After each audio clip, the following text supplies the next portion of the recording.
Everybody knows Shaq, but off camera, he's just a regular guy. People never believe me when I say I'm just like them. I take out the trash, do dishes, and I struggle with moderate obstructive sleep apnea, or OSA. And a lot of adults with obesity also struggle with moderate to severe OSA. You know those scary breathing interruptions during sleep, the loud snoring, choking, and daytime fatigue? I knew I had to talk to my doctor. Don't sleep on the symptoms. Learn more at don'tsleeponosa.com. This information is provided by Lilly, a medicine company. Sling is the live TV service that puts you in charge. Choose your plan. Orange for sports and entertainment favorites, blue for news and reality, or select for the essentials. Only pay for the stuff you actually watch. And pause your subscription anytime, because paying for TV you're not watching? Well, that's just rude. No long-term contracts, no nonsense. Pick your plan, add what you want. Sling lets you do that. Visit sling.com to learn more. Get ready to shop Lowe's Black Friday Doorbuster deals to save $150 on a 30-inch Blackstone griddle, now $299. Plus, choose a Whirlpool top-load washer or Midea top freezer refrigerator for just $398. These limited-time doorbuster deals go fast, so get holiday ready today at Lowe's. We help, you save. Valid 11/28 through 12/1. Selection varies by location. While supplies last. See Lowe's.com for more details.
Hey, Canuck fans, welcome to the Line Change Podcast, a proud member of the Hockey Podcast Network, and we're here live for our post-game show as the Vancouver Canucks have been defeated by the San Jose Sharks 3-2 in a Bush League officiated hockey game. Yeah, I said it. Since I know the players and coaches can't say anything without receiving a good old fine, they can't fine me, so Garrett Rank, you suck. Although at the same time, you would think after getting 8 power plays, it ended up being 9 by the time of the end of the game, you'd be able to at least score on one of them, right? Right? But that aside, the officiating was fucking brutal in this game. Like, don't even get me started on the Quinn Hughes unsportsmanlike call earlier in the game. I'll admit, I didn't mind the Celebrini one, although I assume that may or may not have been a makeup call. I don't know. And then the end of the game. I know I'm ranting about the officiating to start this postgame show off, but I need to let this out, guys. End of the game, Elias Pettersson gets 2 minutes for roughing. He didn't do anything other than get cross-checked not once, not twice, but 3 times. The last one looking like it may have been to the back of the head. Again, Bush League shit. Now, I'm not saying that's why the Canucks lost this game. The Canucks weren't able to capitalize on any of their power plays. They also ran into a pretty hot goaltender in Yaroslav Askarov, but it certainly contributed. That being said, and moving on, let's go ahead and take a look at the goal visualizer after I just ranted for the first 3 minutes of this post-game show. So let's go ahead and bring this up.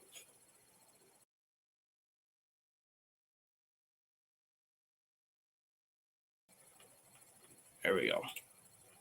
And I'm going to expand this for you. There we go. All right, let's start off with the first period goal by Brock Besser, his 9th of the season, assisted by Connor Garland and Tom Wielander. So Tom Wielander with another assist here tonight at 4:28 of the first period. Let's take a look at the visualizer. As you can see here, Garland throws it to the corner. Wielander looks like he moved it over to Garland. Besser with a nice shot, and he gets it past Askarov. Taking a look at the second goal from San Jose, this one on the power play to tie the game at 1. Will Smith assisted by Alex Wenberg and Macklin Celebrini at 9:25.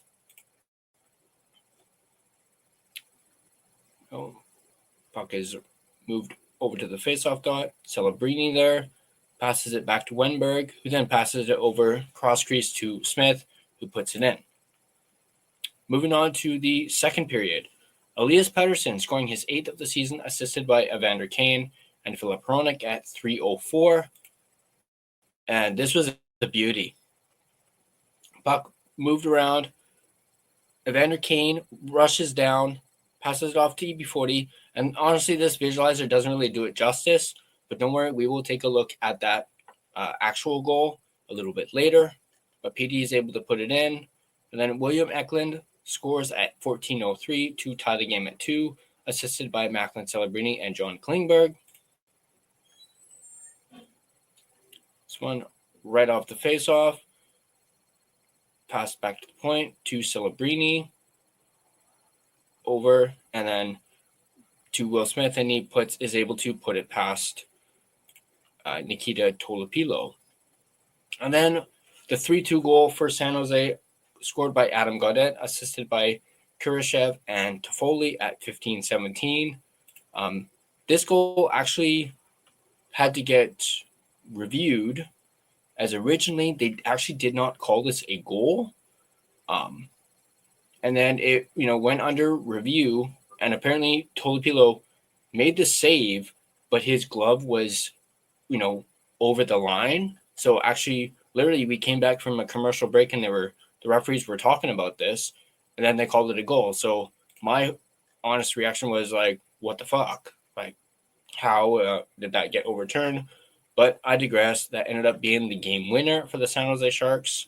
Let's go ahead and take a look at the game stats. Shots for the Canucks were 34-24. Faceoff percentage was a 39.4% for the Canucks, a 60.6% for the San Jose Sharks. The Canucks were 26 for 66, and the Sharks were 40 for 66. The Sharks were 2 for 6 on the power play, a 33.3%. Canucks were 0%, 0 for 7 on the power play. So it looks like they took maybe one of the penalties off, because I could have sworn it was 8, maybe 9. Penalty minutes were 16-22. Hits were 17-14 in favor of the Canucks. Block shots were 15-9 in favor of the Sharks. Giveaways were 13-12, and then takeaways were 5-4. This was the first game of the series between these two teams. Their next game is December 27th in Vancouver, followed by another game in Vancouver on the 27th of January. And then lastly, the Canucks will be back in San Jose on April the 11th. Now let's take a look at some box score. Actually, I'm going to bring... No, Gerald. Yeah, let's go over this. Okay, so Brock Besser with 1 goal, 1 point. He was a +1. 21 minutes and 19 seconds of ice time, 5 shots, 1 hit. Connor Garland, 1 assist, a +1. 24-28 of ice time, 3 shots, 1 giveaway. Archie Baines had nothing across the board. He had 2 penalty minutes, 1 giveaway. Drew O'Connor was a -1 with 13-17 of ice time. And keep in mind, also, Archie Baines only had 5 minutes and 58 seconds of ice time in this entire game. Like, wow. Elias Pettersson, 1 goal, a +1. He had ice time of 2012, and he had 5 shots on goal, 1 block, 1 hit, 1 giveaway. Kiefer Sherwood was a -1 with 17 minutes and 57 seconds of ice time, 4 shots, 1 block, 4 hits, 1 giveaway. Max Sasson, nothing across the board, 11 minutes and 39 seconds of of ice time, 1 shot, 1 block. David Kampf was a +1 with 14 minutes and 30 seconds of ice time, 1 shot, 1 block, and 3 giveaways. Lucas Reichel, who surprisingly played, 4 minutes and 59 seconds of ice time, and nothing across the board. Jake DeBrusk, nothing across the board. He was a +1 with an ice time of 1941. He had 5 shots and 1 hit. Evander Kane had an assist, so 1 point, and he was a +1. 14 minutes and 9 seconds of ice time. He had 2 hits, 1 giveaway. Linus Karlsson, nothing across the board, and 8 minutes and 43 seconds of ice time with 2 shots on goal. Let's take a look at the defenseman. Tom Wielander had 1 assist. He had 13 minutes and 52 seconds of ice time.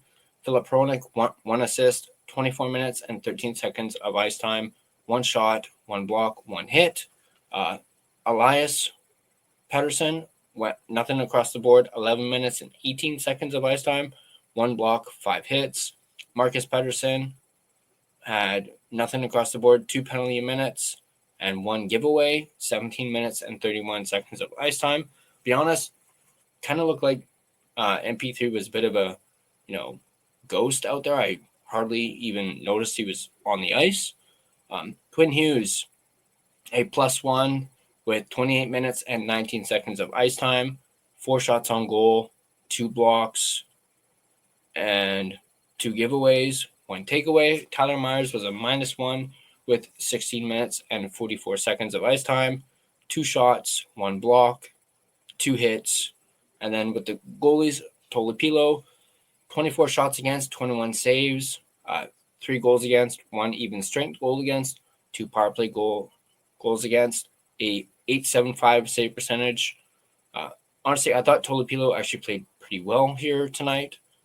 But let's go ahead and bring in my buddy Gerald, who's been patiently waiting.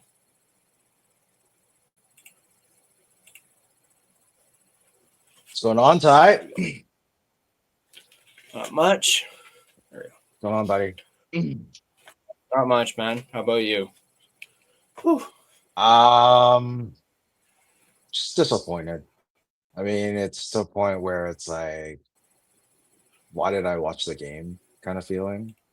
I mean, don't get me wrong, like the game wasn't like that bad. It was just I didn't catch much of your rant, but we did chat on WhatsApp earlier, and bro, the officiating was just disgusting. It was atrocious. Garbage. Like It was garbage. like not even like it's just every aspect of the game was dictated by the officiating. The result was dictated by the officiating, and there were missed calls, made up calls, like just stupid shit that shouldn't be happening in today's game. I think I was listening to the radio the other day, and I can't remember. I called in. It was the 650, and someone actually brought it up also about the officiating, and the problem is they brought too many young guys in. Like they're probably a year or 2 in, and they're trying to go by the book, but at the same time, they're not. I mean, I don't know if that makes any sense to you, but they're trying to go by the book for a lot of the calls, but at the same time, they're missing a lot of the calls. Mm-hmm. And then they try to make up for it. So you have these experienced referees that have been doing this for what? A decade, 2 decades, even more, right? So they know how to officiate these games, but these new guys that come in, it's just like, oh, I can't miss this, I can't miss that. And you're calling everything out. That ruins the flow of the game for the players, for the fans watching, for just everyone in general. So the league really needs to train these people or have some sort of recurring like annual training of some sort that they it has to be like, okay, these are the rules that we're going by this year, and we'll have to stick by it. No ifs and buts. And if you call one, you have to call the other. You can't be like calling this and then a hook happens again the next play. You don't call it. Like today's game, I think they were on it was I think that the Canucks were down 5-on-3. PD, there was a really good play by PD, I would have to say. He got the puck, flicked it up in the air. I don't know if you saw that play. I saw this. That was pretty smart, to be honest, but borderline interference because of the check to the back. And he gets the puck, he almost, does his PD things. Like, I mean, if it was like vintage, like 2 years ago, PD probably would have gotten that goal. With that said, the goal that he had was also very nice today. So credit is given when it's due. But for those calls, I don't understand. I haven't looked at the rule book and I don't know what it would be. If they're down 5-on-3 and PD gets called on that penalty again, what happens? It kind of intrigues me, and I'm gonna look at this after the stream. But do you know what would happen if they were called on a 5-on-3? Another penalty is called. Is it a full 5-on-3, and then additional, whatever time is left over on a regular power play? What do you think? I actually don't know. That's a good question. But yeah, I did notice PD with the little cross check on Celebrini. And I don't know, they were saying it on the broadcast that PD knows they're not going to call a third penalty on the Canucks. So that's why he did it, because he knew he would get away with it. So I definitely thought it was pretty cheeky of PD to do, but it should have been interference for sure. But I don't know what the actual rule book is on, like, if a team's on a 5-on-3 and then another penalty gets called. I honestly have absolutely no idea about that. So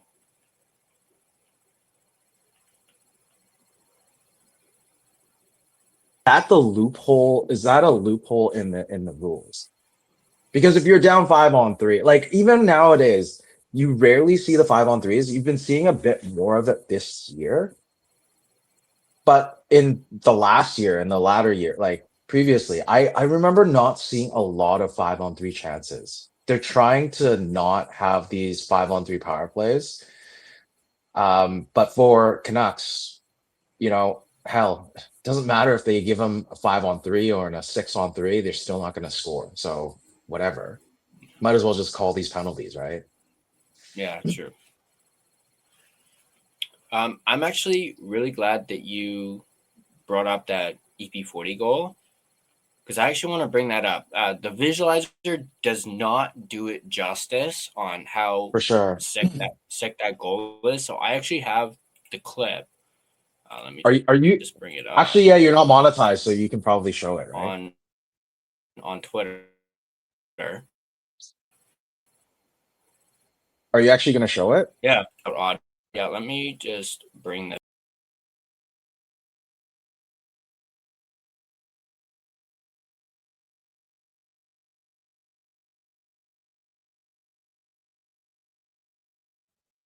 Go.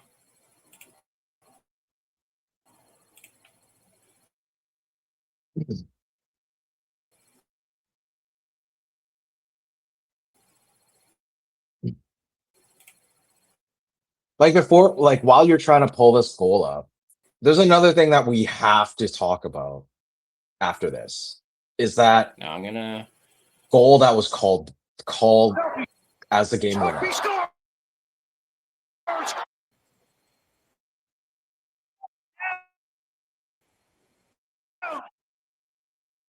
I can hear it, but I can't see it.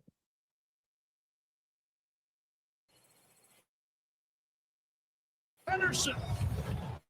And Ty, I think you're frozen. Off the puck to allow it to escape the zone. Oh, what a play by Pedersen. Knocks it.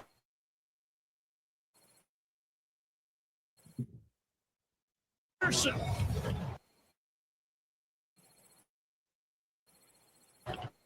What hand-eye coordination What a goal. throughout. I mean, does he think he's a basketball player or something with that little spinorama? Like, geez.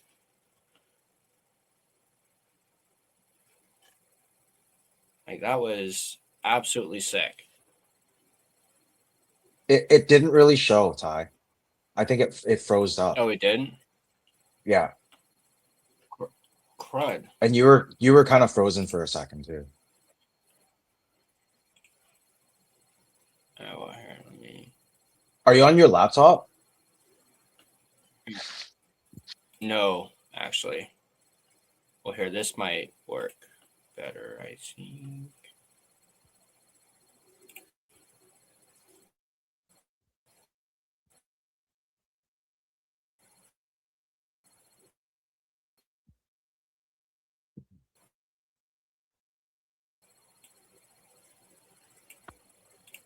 Around near side, DeBrusk takes. He's in. He's hooked. He scores while falling down. Elias Pettersson. Around near side, DeBrusk takes off the puck. Oh, what a play by Pettersson. Knocks it to himself. He's in. He's hooked. He scores while falling down. Elias Pettersson. What hand-eye coordination throughout that entire sequence. And against the Canucks. That work? It was very jittery, so it's okay. I'm pretty sure everyone can go onto NHL and see it. Yeah. Yeah, you guys can go on So- Twitter, go on YouTube. That's going to be like highlight reel fucking shit, man. But yeah, and Dude, you also, don't I really think what care a lot right of now, people do you? aren't You're realizing swearing a is, lot, bro. He like bats it, like it bounces off of Askarov's glove as well. Like it wasn't just a full, actually like clean going into the net. He bounced it off of Askarov's glove and it went in. So, Which is great, but other aspects of PD's game is still, God, the power play really pisses me off. Mhm. Their power play specifically, like always holding on to the puck for an extra second or two, looking for the perfect pass, perfect one timer. But the problem is their passes are not tape to tape. I was watching a game with a group of people. So we have a Canucks in Hong Kong group. So it's Canucks fans in Hong Kong, and there is a fellow that came back to Vancouver for a couple of weeks, and today was our meetup for the game, and we're watching it. And one thing one of the guys said was, looking at the Canucks power play, it's embarrassing to watch. Because if you compare it to teams like the Avs, that's an easy one this year, Avs. But pretty much a lot of the East Coast teams, you watch their power plays, it's tape to tape. Or even during the game, it's tape to tape. Tonight, the Canucks fumbled. Not just the Canucks, Quinn Hughes in the second or third period, he fumbled the puck at least a couple times today. And it's not vintage Huggy. And secondly, at the end of the second, I know there was 5 seconds left, but he was definitely pulling a JT Miller. I think he fumbled it or shot it and someone blocked it and it was going the other way and he's just like, whatever, it's 5 seconds, and he just stopped skating. But that wasn't just one time. Like, he did it a couple times this game where it was just, you can feel that he's just dialed out. Like, he's disengaged. He doesn't give a shit. And it's worrying because, especially like what Saravalli said. I mean, we shouldn't believe what Saravalli says. Buble kind of, pointed that out the other day, which was hilarious. But yeah, if he's 100% for the Canucks, why would he be playing like this? Like, I don't get it. I mean, yeah, okay, you're the contract until end of next season. So yeah, like he's gonna play for the Canucks. He's committed to the Canucks until the contract's over. Is that what he's talking about? Like obviously, like you're under contract, you're not gonna be like, yeah, like I want to leave. I'm not happy with this. Like, are you gonna say that as a captain of the team? No. So Frank Saravalli, I mean, I agree with Mr. Michael Bublé. This guy's like Saravalli is bro's been making these stupid like tweets and whatever, and this isn't the first time. A lot of people actually believe in. They're like, "Oh, okay, so Quinn's not leaving." Bro, no. Look at the gameplay. Actions speak louder than whatever words is coming out of Frank Saravalli's mouth. Yeah, I mean, I definitely agree. I did really like Bublé's, basically just calling out Saravalli himself. He even goes like, I don't normally name names, but I will this time. And he mentions Frank and has that one heck of a line where he's like, if Frank Saravalli is a Canucks insider, then the 40-year-old version was a porn star or something like that. Yeah, that was pretty funny.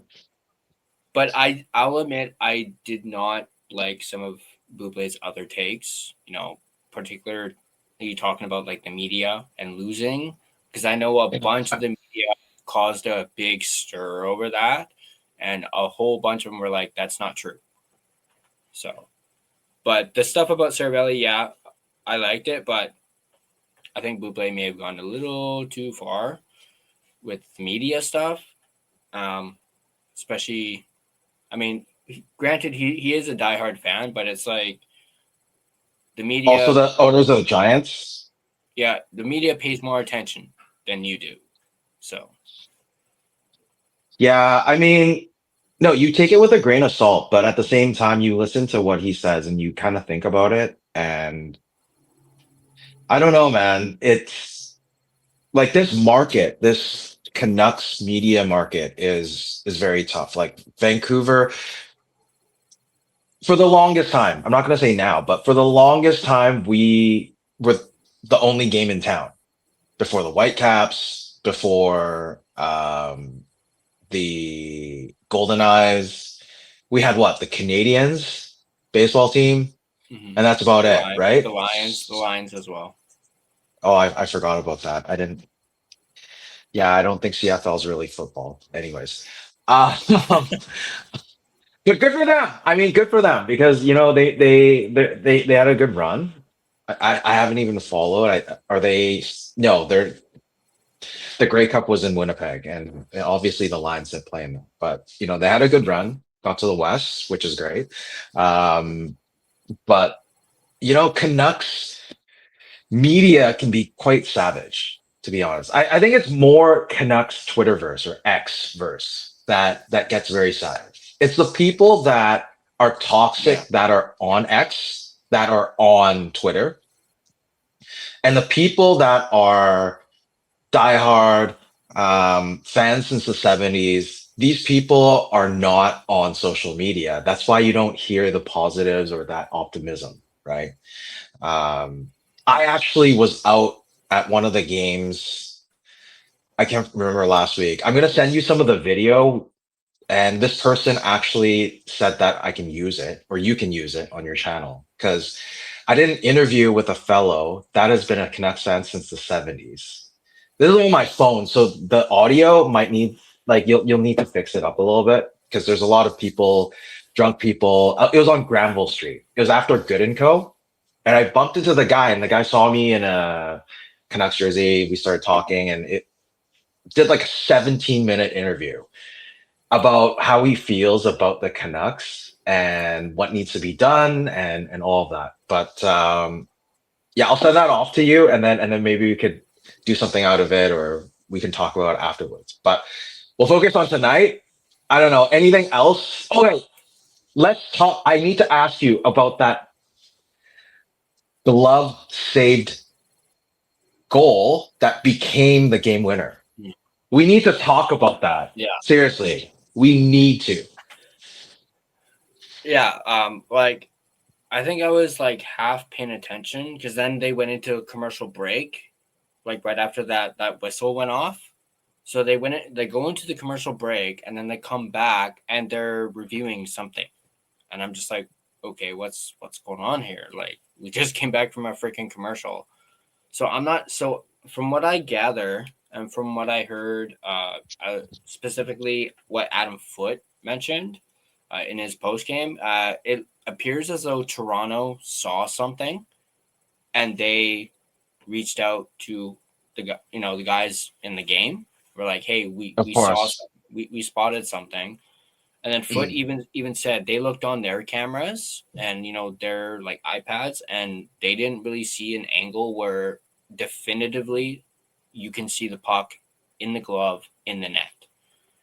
And looking at the broadcast one too, I couldn't really exactly see it. Maybe I'm blind. I mean, I wear glasses, so could be a possibility. But I couldn't clear as day see it in like across the line. So when they called it a goal, I was like, what the F? Like, what? Are you serious? Like, you're just gonna overturn that? Like, okay, so I'll tell you their thinking of it, which I think is stupid. But I'll explain to you that they had footage of Tolopilo making the save. So obviously the puck is in the glove. So the glove is inside the net, cross the line. So it's an assumption that because the puck was in the glove, the puck crossed the line, and that is their argument. So you're saying that if, let's say, some goalie made a save, he was pushed into his goal, and it was in his pads, it was in his glove, whatever, like, that's a goal from now on? That's why I'm talking about the consistency about this. Like, how the hell do you just make an assumption because the puck was in the glove and the glove crosses the line, it's a goal? How's that not a save? So did Tolopilo get a save off of that or no? Because he actually had it in the glove. That is the problem that you have to think about, because you're either taking away a save, which he had the puck in the glove, or you're calling it a goal, and they chose the latter, which to me, at this point right now, still, I'm just baffled because that was a game-winning goal. It would have been a tie game at that point. How in the world do you explain someone saving a goal? So if in soccer, if the goalie grabbed the ball just outside of the goal, and then he turns around and all of a sudden, like, the ball's in the net, is that considered a goal? Like, what the fuck are you thinking about? Like, it's this officiating, and even like the guys in Toronto. There was guys at the bar that was asking me. He's like, how's that a goal? It's in the glove. And all I could say to him, I said, hey, it's American Thanksgiving, not Canadian. And the Sharks are part of Thanksgiving right now. So that's the only explanation that I can come up with. I wanted to go over this. I was technically supposed to say this after the EP40 goal, but obviously that wasn't really working out. But after that goal, is it safe to assume and say that Elias Pettersson is back? I mean, that goal he scored, he only got 1 point tonight, but still, he's been consistently good the last few weeks or so. Not as good as he was earlier when he was on his point streak, but he's been consistently good for a few weeks now. And we even said, like, we want to see this for at least a month, before we really decide, is he really back? I don't want to say he is still at this point. Even with that great goal, the hand-eye and all of that, it's not consistent. I mean, if you are being paid 11.6, you're the so-called highest paid player and leader of this club, which, don't get me wrong, he's done that on the defensive side, but the last few games, I don't see that sacrificing the body, doing all that stuff. Like, he's not. And that's why I'm saying he's not, because if you look at that tear in 23-24, still like the most vivid goal that I had, I think it was against Carolina, and he deked the goalie and still got the goal in, and then he crashed into the boards. I don't know if you remember that goal. That was such a highlight. That is the vintage PD that we're looking for. I mean, still at this point, we don't have Bluger. Camp is sort of that, plug that we have. Like, there's no offense on. I mean, he's done okay on the faceoffs. But yeah, even today, what pissed me off, I pulled it up earlier, which I think you can also pull up, is the faceoffs. That was just disgusting. The amount of faceoffs that PD took, even on the defensive end, I think he went 0 for 3. You can pull the stats up if you want. But in general, the whole game, it was 39 point whatever percent. PD went, I think it was like 40% for the night. Even Besser was at 50%. He took 4 faceoffs and he was at 50%. So with that said, like what I noticed on his faceoffs, he's not doing the whole Ratu thing. He's tried it and it doesn't work. But what he's relying on is holding up the other faceoff player and then kicking the puck back. That is how he wins his faceoffs. Like, there's no other way that he wins it. Like, Canucks need a faceoff coach like Maholtra to show these kids how to make these faceoffs, because at this point right now, these faceoffs are killing us, especially on the defensive zone or even on like defensive power play. Besser, I think, 1, 2, or 3 offensive faceoffs. I don't know if you've noticed, and there's also an article about it, about potentially moving Besser to center. And Besser says, I don't know, but I'm a smart guy, and if the team needs me to do it, I'll do it. I don't see why not.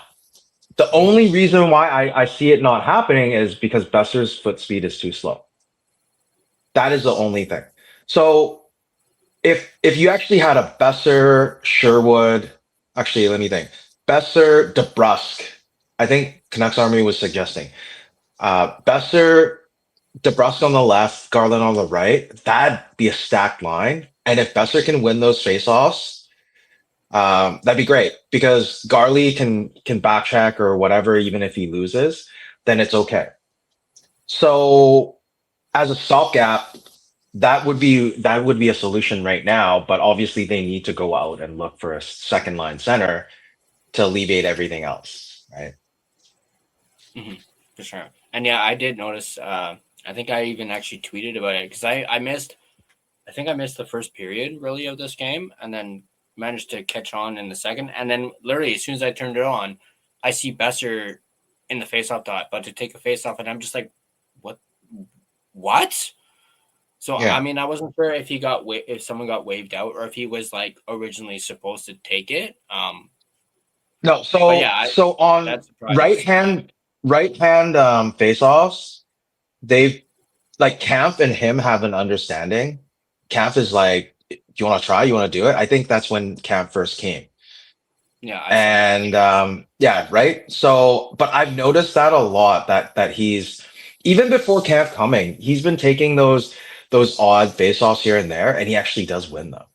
So, the biggest skill set that you need to be a center is the face-off, which PD isn't great at.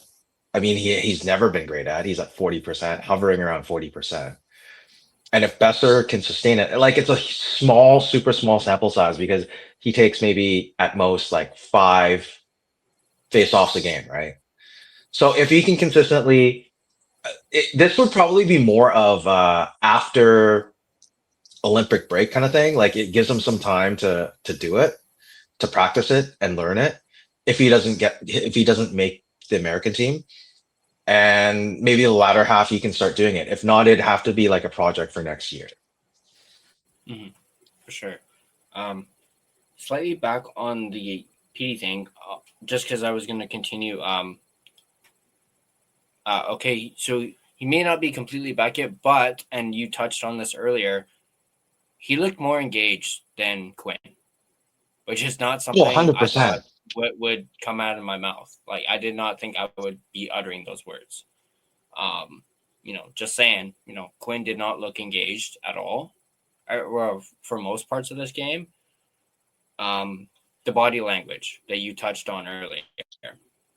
2 different plays. One of them was at the end of the power play where he just kind of let the puck escape the zone, and the other was at the other end of the ice. I think it was it on a power play as well where he just kind of let the puck, leave the zone again, but just reading the body language, it looked as though Quinn wasn't happy. Maybe it was because of that bogus call from earlier. No, it's just I did not like it at all. I think in general, it's just the power play was just terrible. It was absolutely terrible. And, what was the game? I can't even remember. All the games are blurring together. Before, I think it was the Calgary game.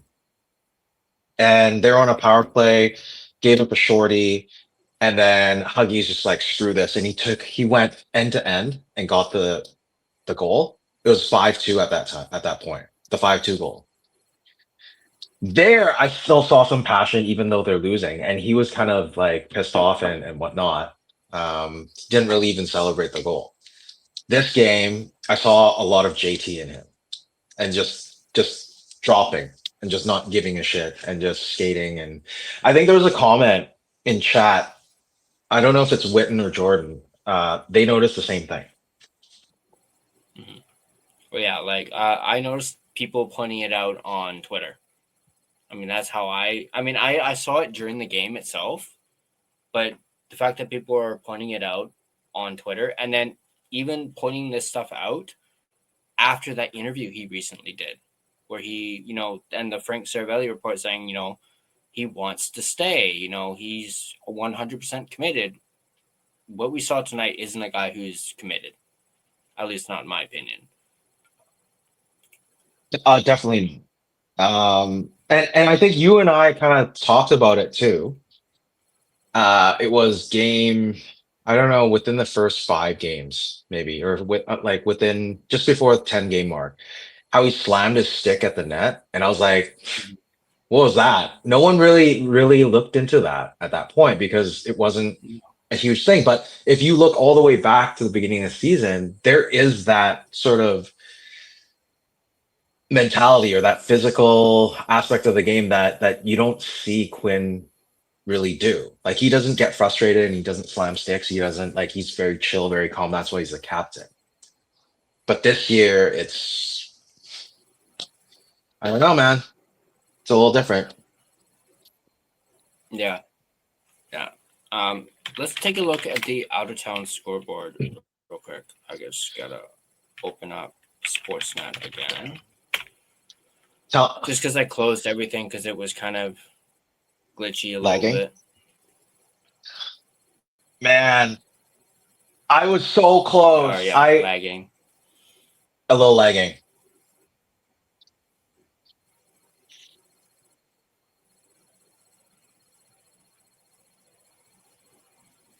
You want to restart, and I'll hold off for you until you come back, like we did last time. No. Okay.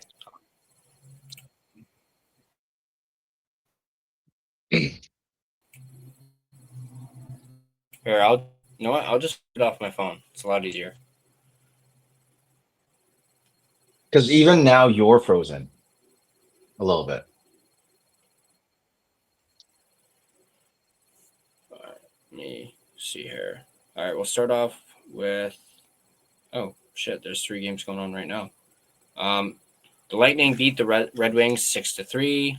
Rangers beat the Bruins 6-2. The Wild beat the Avalanche 3-2 in a shootout. So the Avalanche's 10-game winning streak is over. The Ducks mounted a I was surprised at that. beating the Kings 5-4 in a shootout. The Devils blanked the Sabres 5-0. The Canadiens beat the Golden Knights 4-1. That was I didn't think of that. Yeah, Flyers beat the Islanders 4-3 in a shootout. So, holy crap, that's 3 games decided in a shootout. The Blues beat the Senators 4-3, and the Flames beat the Panthers 5-3. So the Flames are on a bit of a heater right now, pun intended. Hurricanes beat the Jets.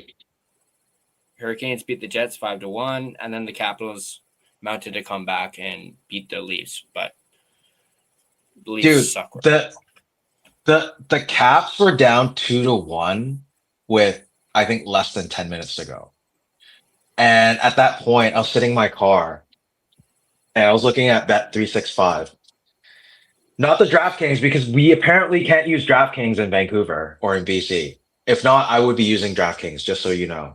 I don't know your sponsor watches this or not, but bro, you guys gotta take care of us out in the West, because we ain't in Toronto, we ain't in Ontario. But I was looking at Bet365, and the Caps were at, I do decimal places, so it was like 4.1. And I was about to put in a bet, and then they tie the game. I was like, it would have been such a good bet. 4 times, man, down 2-1 with 10 minutes to go. And how did I know? Because the Leafs always lose in the third. Dude, they're like second last in the East right now. Yeah. I'm glad you brought up DraftKings, because let's do because we're about probably mid-show now, do my sponsor read. And then we'll get into chat and some open discussion. Let's see if I can find it here. There we go. The line change. Everybody knows Shaq, but off camera, he's just a regular guy. People never believe me when I say I'm just like them. I take out the trash, do dishes, and I struggle with moderate obstructive sleep apnea, or OSA. And a lot of adults with obesity also struggle with moderate to severe OSA. You know those scary breathing interruptions during sleep, the loud snoring, choking, and daytime fatigue? I knew I had to talk to my doctor. Don't sleep on the symptoms. Learn more at don'tsleeponosa.com. This information is provided by Lilly, a medicine company. Extra value meals are back. That means 10 tender, juicy McNuggets and medium fries and a drink are just $8. Only at McDonald's. For limited time only. Prices and participation may vary. Prices may be higher in Hawaii, Alaska, and California, and for delivery. At Lowe's, before the holidays is the perfect time for upgrades and upkeep. During Black Friday, get up to 50% off select major appliances and buy more to save more with up to an additional 25% off when you bundle select major appliances. Plus, grab select DeWalt 20-volt max drill or impact driver kits for just $99. Lowe's. We help, you save. Valid through 12/3. Selection varies by location. While supplies last. See Lowe's.com for more details. The best TV comes in many forms, from real-life mysteries to blockbuster dramas, family favorites, and buzzworthy reality shows. Philo makes it easy to stream them all with one simple, affordable subscription. For just $33 a month, Philo offers more than 70 live channels, including favorites like AMC, A&E, MTV, Discovery, and Nickelodeon, plus on-demand TV like the entire AMC Plus library. Whatever the mood, there's always something new to uncover. Philo subscribers also get access to HBO Max Basic with ads and Discovery Plus at no extra cost, along with unlimited DVR that saves shows for up to a year. No long contracts, no complicated setup, just endless entertainment ready to stream anytime. Ready for a better way to bundle all the TV you love? Get started at philo.tv. That's PHILO.tv. Your next obsession is waiting. Podcast is a presentation brought to you by DraftKings. Spinoramas, Michigan goals, a wicked sprawling save across the crease, or even a jaw-dropping glove save. Live and breathe all the highlight moments with DraftKings Sportsbook, an official sports betting partner of the NHL. New customers, this one's for you. Bet just $5, and if your bet wins, you'll get paid out $200 in bonus bets instantly. Download the DraftKings Sportsbook app and use the code THPN That's code THPN to turn $5 into $200 in bonus bets, and your bet wins. In partnership with DraftKings, the crown is yours. Gambling problem? Call 1-800-GAMBLER. In New York, call 8778-HOPE-NY or text HOPE-NY, which is 467-369. In Connecticut, help is available for problem gambling. Call 888-789-7777 or visit ccpg.org. Please play responsibly on behalf of Boot Hill Casino and Resort, Kansas. Pass-through of per wager tax may apply in Illinois.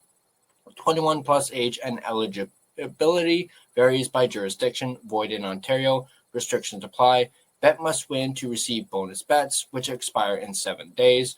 Minimum odds required. For additional terms and responsible gaming resources, see dkng.co/audio. This is a limited time offer. There we go. And should we say you should know your limit, play within it?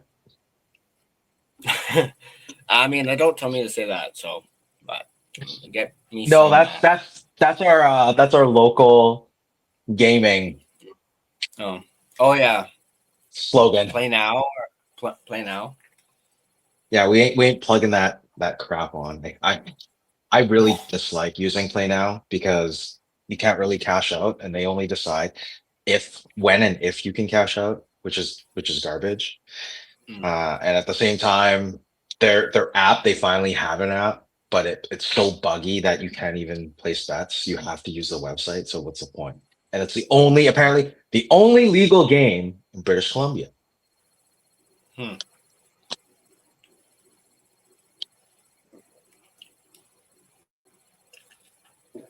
So I guess you got to get a little bit of that high quality H2O. So let's get to the people in comments. All the way back to the top.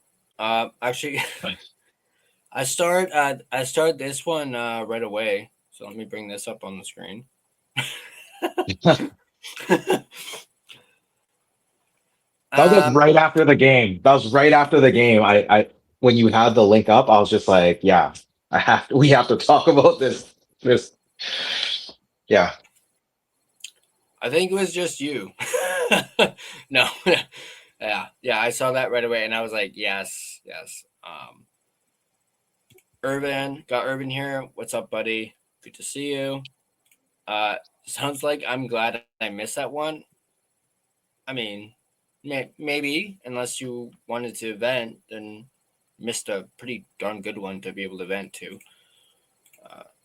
No, like I said earlier, it was a good game in general. Just the officiating was really bad, and it kills the momentum entirely, and it just changes the whole pace of the game because of the goddamn officiating. Yeah, definitely. And hey, check out this guy.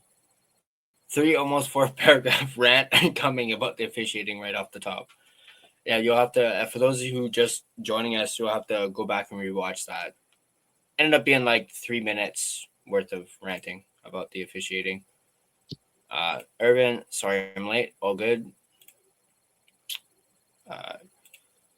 Sort of Adam Gaudette ruins everything.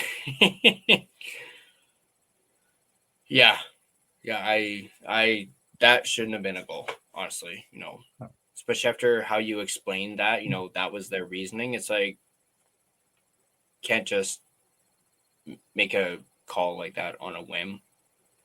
Because the problem with that is, I think it's in the rule book. I'll have to go and double check.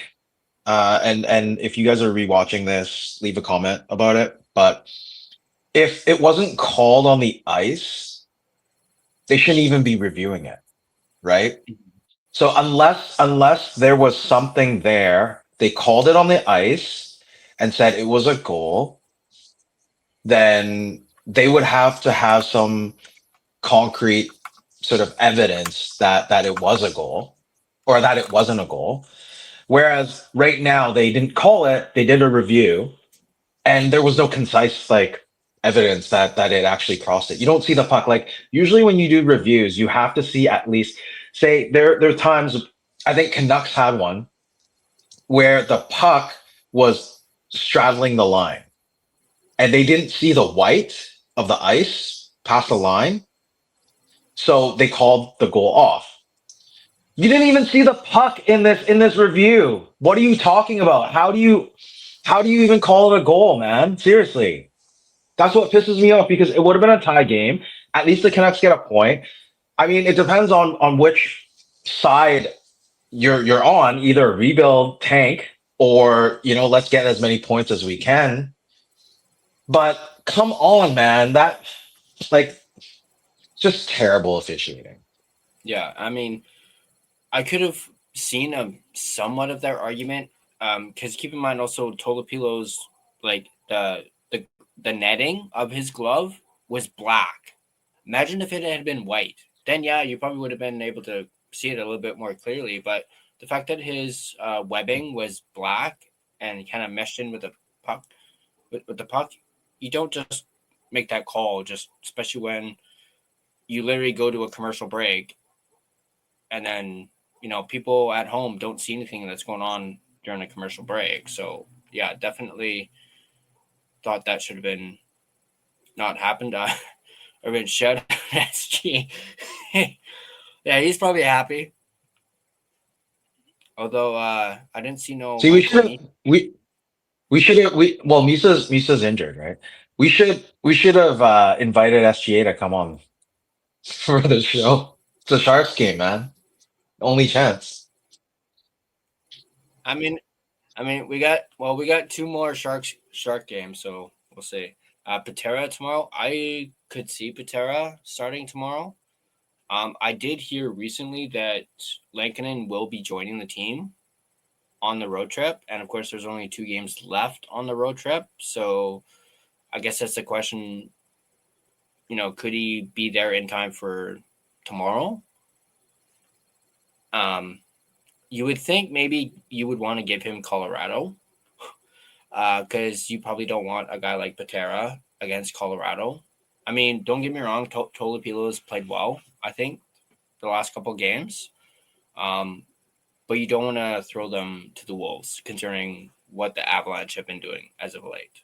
So I guess if I had to choose, I'd probably want Lankinen for Tuesday, and then I guess, Patera tomorrow, because I don't see them going back-to-back with Tolo. You never know, man. It's foot, man. True. But here's another thing.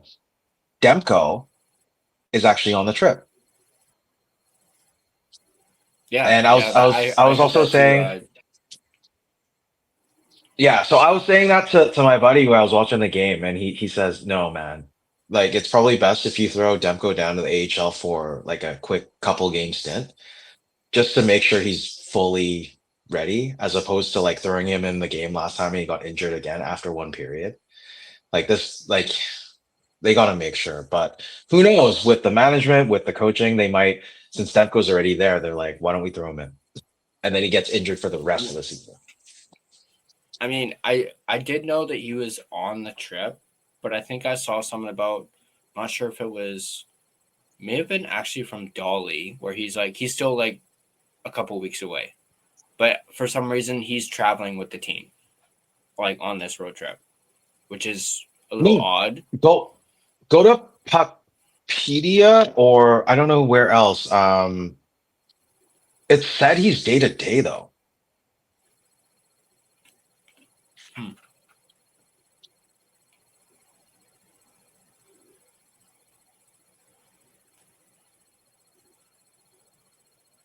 Or I may be wrong.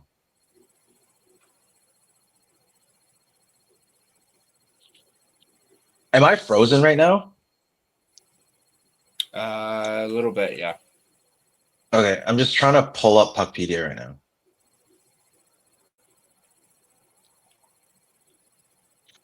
Let's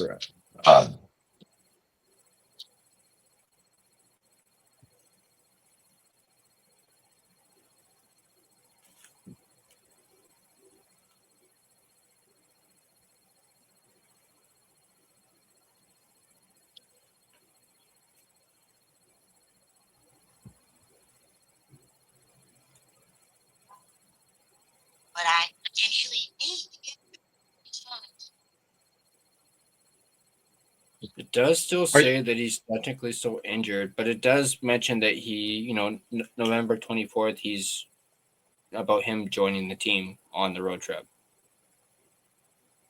Okay. Maybe I need to actually look at the Canucks.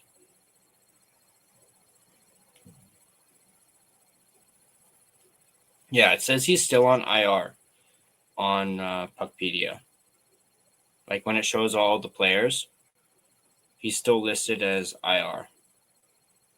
Okay. Lower body. No, but it says day to day though. I don't know if you can, well,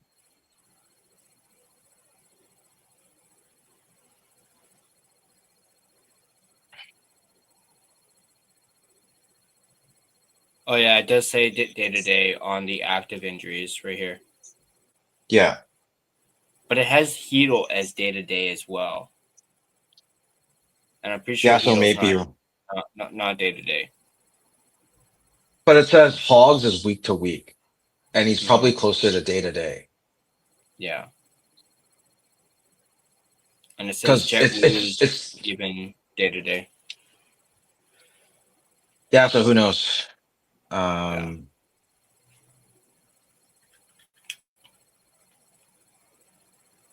I'm not sure, but let's keep going. Swervin, I do believe it's extended 5-on-3. Oh, this is about the whole if there's another penalty called on a 5-on-3, he believes it's extended 5-on-3. But the penalized player has to sit in the box. Yeah, he I goes saw on to that. say, never seen a 5-on-2. Yeah, I don't think I don't think that's even really happened. Like, they make sure there's more than two players on the ice. He goes, remember May 22nd, 2011, in the conference finals versus the Sharks? 3 straight 5-on-3 goals. Yeah. Canucks Uncensored. I'm not sure if this is Witt or Jordan, but terrible reffing. But man, we still went 0 for 9. Apparently, it was 0 for 7. That's what NHL's listed it as. Although I looked at the penalties and they did call like the infractions at the very end of the game, including PD for roughing when he did absolutely fucking nothing. He literally got up and then looked at whoever the hell cross-checked him in the back. And that's literally all he did. I did see he was trying to get whoever Besser was mixed up with, pry them off. But it looked like he was trying to pry Besser off of whoever Besser was going after. By the way, I love that. By the way, Besser just went nuts. Like, don't touch his boy PD, man, or else you'll go apeshit. Obviously, I know that's more than Sherwood was in there too.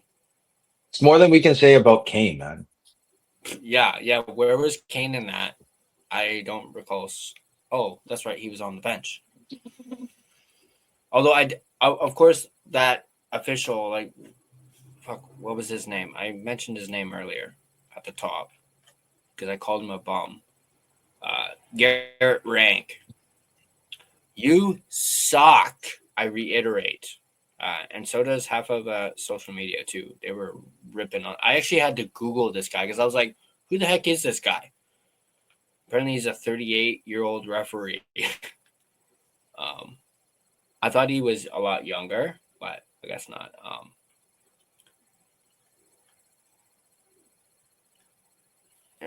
Where did I leave off? Here we go. Irvin, indifference set in yet? I mean, I don't know, but there's this one. PD with the hands, eye, and moving his feet. Great goal, referring to the PD goal. Yeah, definitely moving his feet. Funny how all it took was Rick Tocchet leaving town for PD to move his feet. Yeah, man, but still, like he's still being Bambi right now. Like it just, oh god, he needs to strengthen his legs or something. Yeah, but yeah, Canucks Uncensored. he stood still at the end of the second. Some players were just standing there. Yeah. But there was also like less than 2 seconds left. So, I mean, it's understandable. Like I saw that and I was like, what? And then I looked at the clock, it already ended. So yeah. But at the same time, it's still not good body language. And apparently the teams talked to him about his body language. Like apparently it's been addressed. That's at least from what I'm hearing. So it's interesting to see him, do it again. Erwin, did you guys especially when you're wearing this, when you have this. Yeah. And then even when he was like talking about like professionalism in his interview, like, being professional with Rutherford. Well, what you were doing tonight was not professional whatsoever. And maybe Rutherford told him what he had for breakfast and he wasn't happy about it. I saw that part and it was like, where the hell did that come from? Irving goes, did you guys hear S&P name drop Aquilini's nephew Dax, who's in charge of the Vancouver Warriors? No, I don't think I actually watched S&P today. I was up early and going, well, not Black Friday shopping, but I went to go get something from Best Buy. And Best Buy was surprisingly dead at 8:30 this morning when they opened. As was Park Royal too. Royal was dead. Did you pick up anything? I picked up a cord that I needed to try and connect my laptop to my monitor so I could do like the share screen a bit better. Cord doesn't work. And it's not the cord. It's not the cord issue. It's an issue with my monitor. It won't. Hey, it's Black Friday, man. Time for a new monitor. Yeah. But yeah. I looked on Amazon and the cheapest monitor you can get is probably like $100 right now.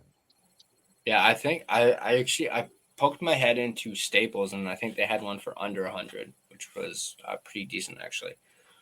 Keep in mind, the one I have now is a 2011 monitor. So yeah, you need an upgrade. I definitely do need an upgrade.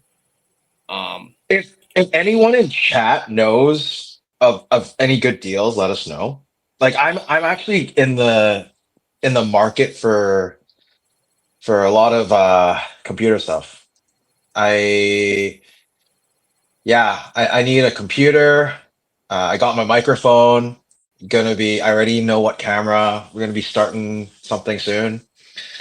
And hopefully I'm not going to be doing this with you on my phone and on an actual camera with some good sound and good video. But if any of you guys have like a good setup that you can recommend, let me know. And if I can pick it up for Black Friday, that'd be even better. Irvin continuing on about, I guess, Aquilini's nephew, Dax. They said he runs the team extremely well and is very bright. Well, at least somebody in the Aquilini family is very bright. Hopefully I don't get censored for that. Have you gone to a Warriors game, Tyler? No, I haven't had the chance to go, but I would love to go to one. I've heard nothing but good things about the Warrior games. So the Warrior games are kind of like the Giants games in a way, but just even more fun. Like it's hard to concentrate because they have music blasting the whole game. It's not like how in hockey they only play it during timeouts or between plays, stuff like that. It's during the whole game. They have mid-game guests doing musical stuff. Cheap drinks is actually $5 on particular drinks, and tickets are super cheap. I mean, they increased it this year. They're $29 a game. They used to be $25, but obviously inflation. But it's definitely worth going to because you're sitting in the lower bowl. They don't have the upper bowl open, so it's $25. I sat in the clubs last time, and that was before they changed all the seats. So it's a good deal. Mm-hmm. Yeah, I need to get out to a Warriors game. Obviously, get out to a Golden Eyes game as well. But even also a Canadiens game too, and then throw in the Warriors too. Dude, the Canadian games are so much fun. Especially since you love baseball so much, the Canadian games are so like, dude, it actually is $5 beers, couple dollar hot dogs, and you have the best time of your life, man. For a AAA team, and you get to watch people move up the ranks, like Savage. He was here for a while.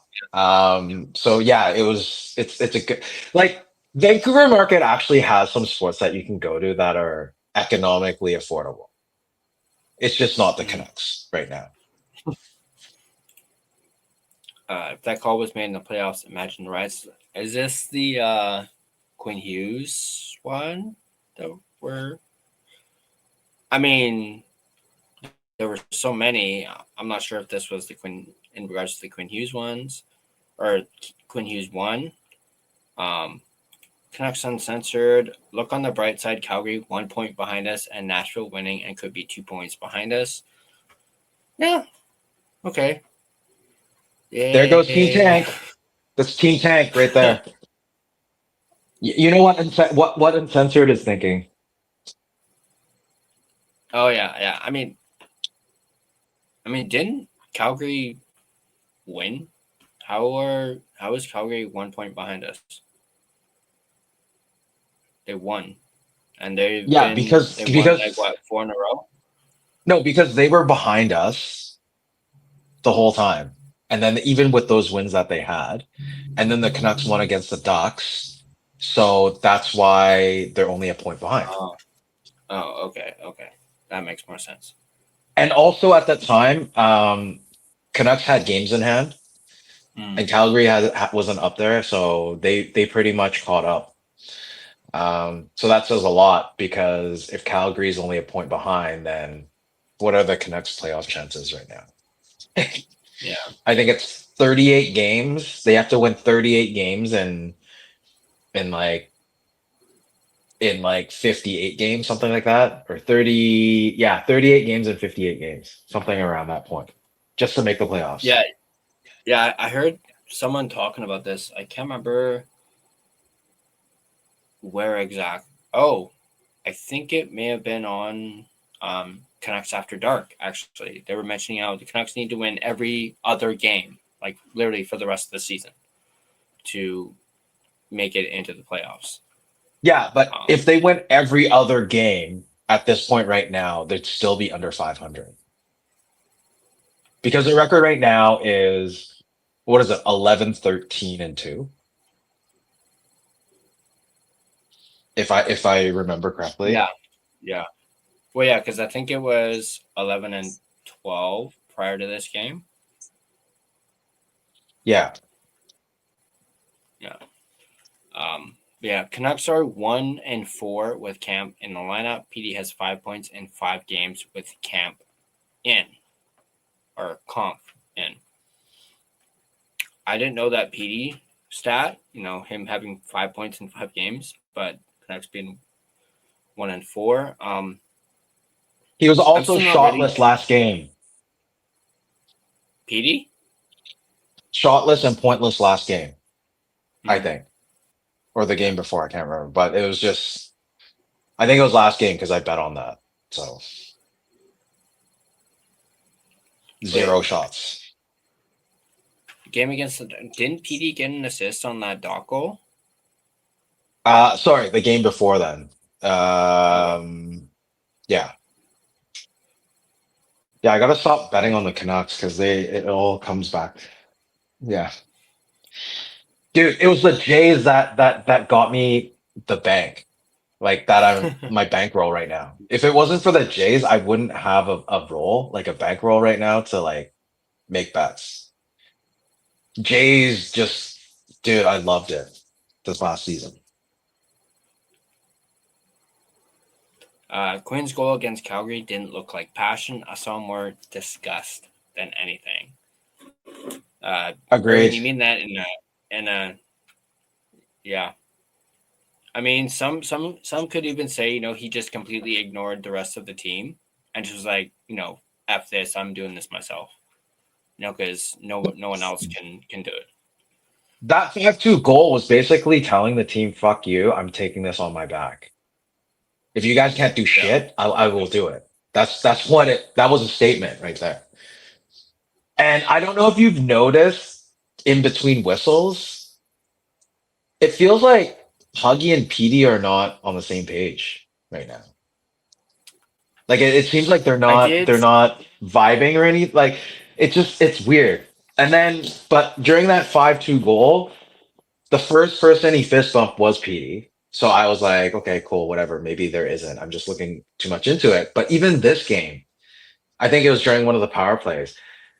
He was just he could have passed to Petey easily, and he's just like, fuck it, whatever, and he passed it to someone else. So I think he's a little pissed off, to be very honest. Yeah, I did see that, and I even saw someone tweet something about it. Basically saying like he thinks Hughes was pissed at Petey over a cross-ice pass that Petey made to Besser on the power play, which, by the way, that was hair. No, that was slow. He wasn't expecting it though. Besser wasn't expecting it. That's a problem. So I think Hughes was pissed off about that, and then that's why later on Hughes, who Petey was wide open several times, and he just was like, "I'm not passing to you." He's an idiot. Takes too long to make a pass or make a decision or take just stupid shots. I did notice, and I did see some critiques on Quinn during the power play too, where he just kept shooting it from the point, at literally like bodies in front of the net. Like, yeah. At one point, it was a straight line of sharks in his way. It was like staggered in his way. There's no way the puck would have made it to the net, and he still shot it. And I was like, okay, whatever, power to you. Let's get some more shots. And a shout out to Witten and Uncensored. Yeah, they outshot the other team again and lost. How funny is that? Yeah, literally when this game ended, first thing I did is I looked at the shots. I was like, oh, Witten, there you go. But yeah, I just thought Quinn just shooting from the point just recklessly and we've seen it a little too much lately. Like take your time with the shots. Don't just shoot it into a bunch of sharks. No, it's if your team is not shooting and just making these like, oh my god, there was a power play. No, it was a 4-on-4 just before a Canucks power play, and you'd see Kane, DPD, and like a bunch of people like making these passes between their legs and like just like cycling, hovering around the blue line and not going deep instead of shooting the damn puck. Because the problem is, if you shoot the puck, at least it creates some sort of chaos, and the other team is going to get frazzled, and they're going to move all around. That gives you space to make more plays. Whereas if you're just continuing the pass, they're just in their box. The PK. If you shoot it, the box is going to collapse, and then if you pass the puck somewhere else, you're going to get another open shot. They're not shooting. That's why Huggy is shooting. That's the way I see it. Because it's about, I mean, what Witten said about, being outshot and still win the game. Yeah, okay. Maybe they're having better quality shots. That's why they're overthinking it and they're making a perfect pass and getting, the right shot. When they don't, and they outshoot the other team, which is what Huggy is trying to do, they lose because they don't have that quality shot anymore. In the last 5 minutes, actually no, even less than that, in the third period, look at the amount of saves. What's the guy's name? Asuka or Askarov? Askarov, yeah. Look at the amount of saves he had just in the last 3 minutes of the game. Saved a PD, 2 on Quinn. Even though one was about to go wide, he still caught it with his glove. Those are the like. It's just unlucky. Like you had a goalie that was on it. Because if not, at least it creates some sort of chaos and it gives the team a better chance of just passing it to an open player and getting a potential open net goal, right? But it just didn't work for them, and officiating, like we said, was just garbage today. Mm-hmm. Irvin, winning today wouldn't have changed my opinion of the organization. Oof.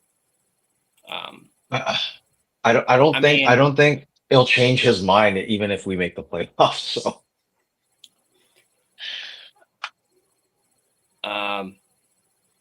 I mean, at least this wasn't as bad as the Calgary loss. At least we, showed up. But Garland logged a career high 24 minutes and 28 seconds today. Yeah. This is why you don't trade this guy. You keep this guy around. I even said in a recent video that, if I had to choose Garland or Sherwood, I'm trading Sherwood, between the two. You keep Garland. Plus, I think Sherwood might get you more value just based off of how he's playing. I mean, at minimum, he gets you a second. You would much Here's the question. Get you a first, though. Here's the question to you. I think I've said before, like I love Sherwood's game. Like he's that power forward that we miss. Like we can't sell him as a top line, top 6, at most maybe like a top 9 player. Love the physicality, but at the same time, if you've noticed, he hasn't been hitting as much.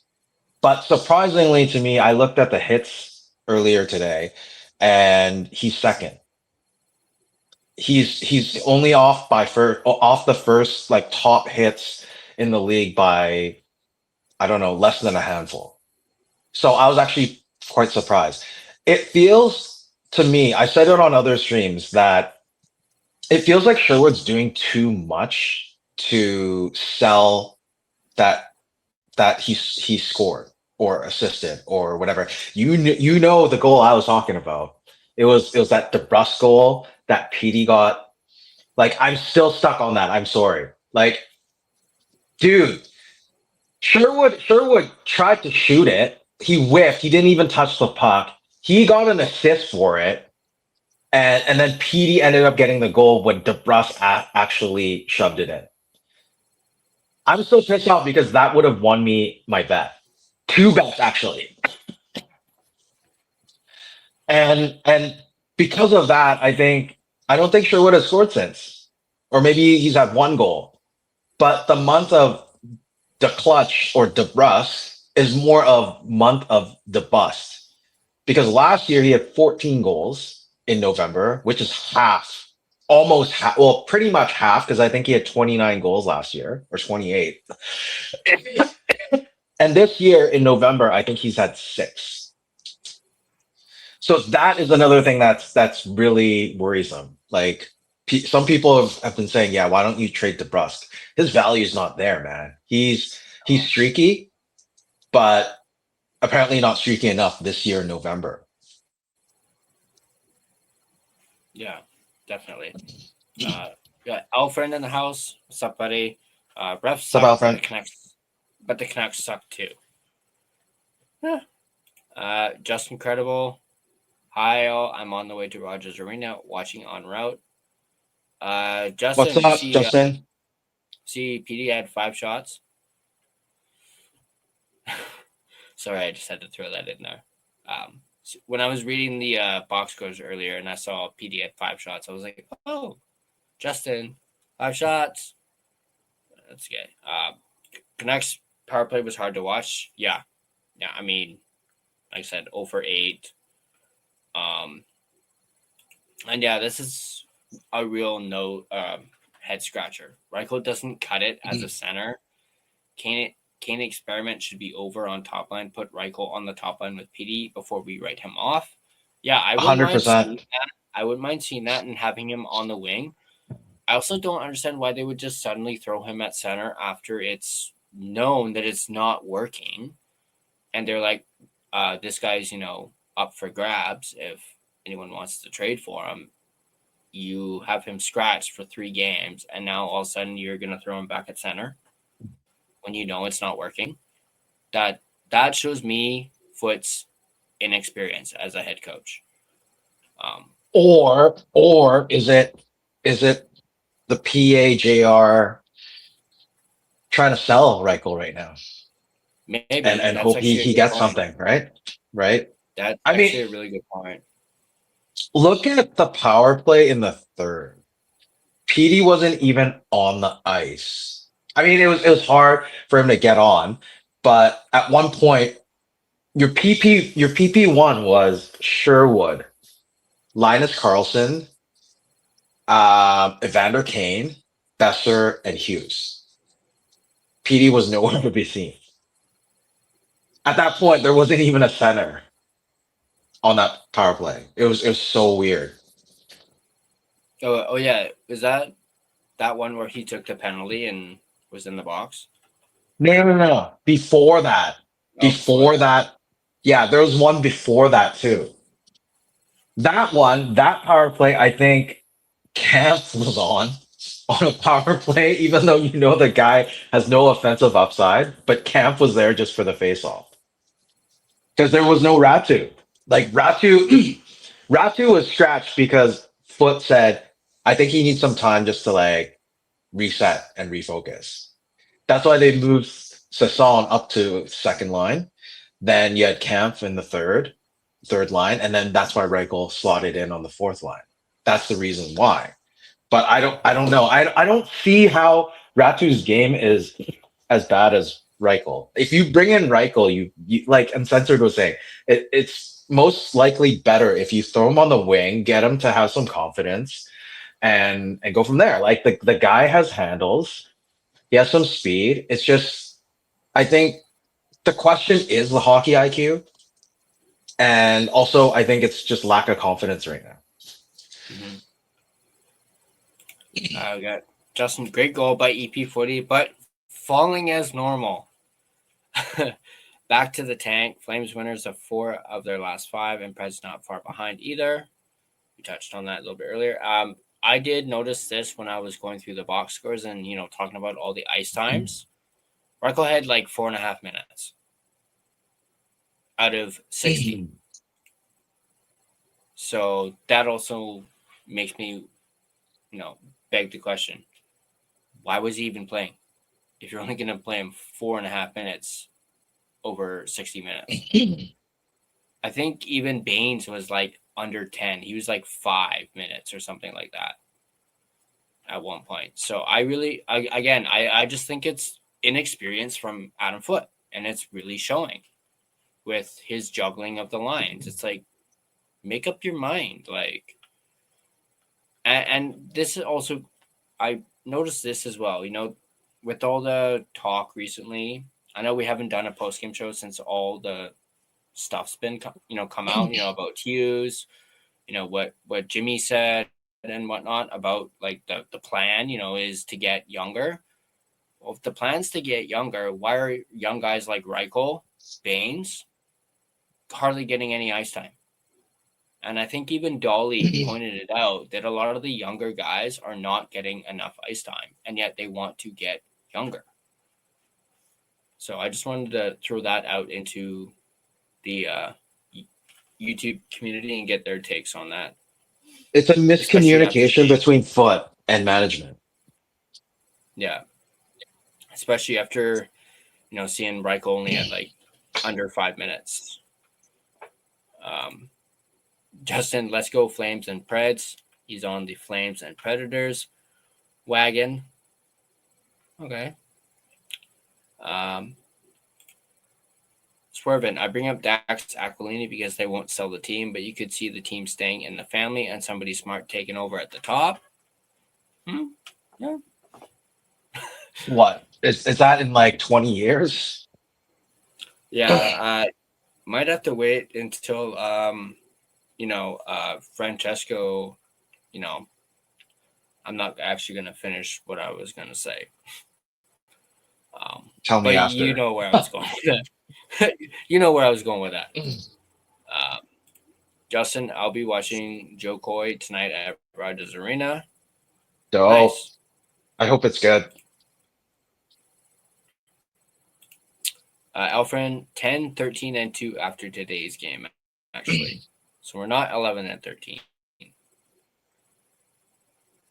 Yeah, I was because the Sharks were at 11, I think. Swervin. Yeah. So they're 3 games under 500 now. Urban, negative Canuck fans. Yeah, negative Canuck fans. I mean, isn't that what we are sometimes, at least according to people who are outside of Vancouver? I'm sorry, it's not negative. We're just stating facts. That's all. And Justin was just stating a fact. Yeah. We just don't have to be negative. We're not negative about it. Yeah. We're just stating that is the record, right? No, and I think the actual word is what we're called is toxic on social media. But guys, Twitter's toxic in general, so there's that. Over in Gerald, just bet against the Canucks. No, man. Like I thought there'd be. I bet on a tie today. I bet on a tie and the Sharks to win in overtime. So, because come on, man, Justin, was that Alfred or Justin? I didn't see that made that comment. That was Alfred. Yeah, that was Alfred. Yeah. So, especially with what Justin said and what I kind of thought is losing to the Flames and then winning this road trip. Like you don't bet against the Canucks if you know they're going to do the Canuck thing, and then. Yeah, I bet on the Sharks in overtime. I didn't bet on them to win in regulation because they had their issues also. I mean, they lost to the Avs. What is it, 6-0 the other night. Yeah. And then the games before that, it came to either a shootout or overtime. So, that's why that bet would have been right. I mean, if the goddamn puck in the glove did not count as a goal, then it would have been a tie. And then the Sharks would have won. So I would have technically been right. Now, Alfred, do the Canucks all-time record. I think I saw that actually recently. I don't know what I was like researching, but I was like looking something up, and I noticed it pop up, and I was just like, I did not like how it looked. Yeah. Also the record for the Sharks and Canucks. Do you know the record? I mean, yeah, the Canucks should be winning tonight. Wasn't it like what, 10 I think and it was 1 or something? Something around that. I don't know, 9 or 10. Yeah. And Huggy is over a point a game against the Sharks. He got a point tonight, right? I don't think he did actually. Oh, he didn't. Okay. Let me quickly double check. Because I don't think I saw him getting a point. He had 4 shots though. He had 4 shots and I think 6 or 7 attempted. Yeah, he had no points, but yeah, 4 shots on goal. Canucks 2-7-1 when out shooting opponents. Oh boy. Yeah, I really don't know what to say. I mean, you would think it would be the other way around. It's lack of quality shots. It's like the shots that happened in the third, and the goalie saved them, all of them. That's why. Mm-hmm. So what other teams are doing that the Canucks are not is winning the battle for the loose puck after the initial shot. Yeah, I've been noticing that. I've been actually noticing that actually a lot, actually.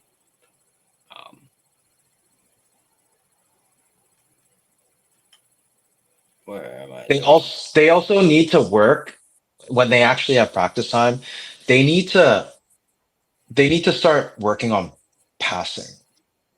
Maybe it's like I don't know if you watched the Mighty Ducks movies or the franchise back in the day, and they had the players pass eggs. Maybe they should Oh, yeah. be doing that in practice. Yeah. No, if we make the playoffs, it will give us at least something to be excited for.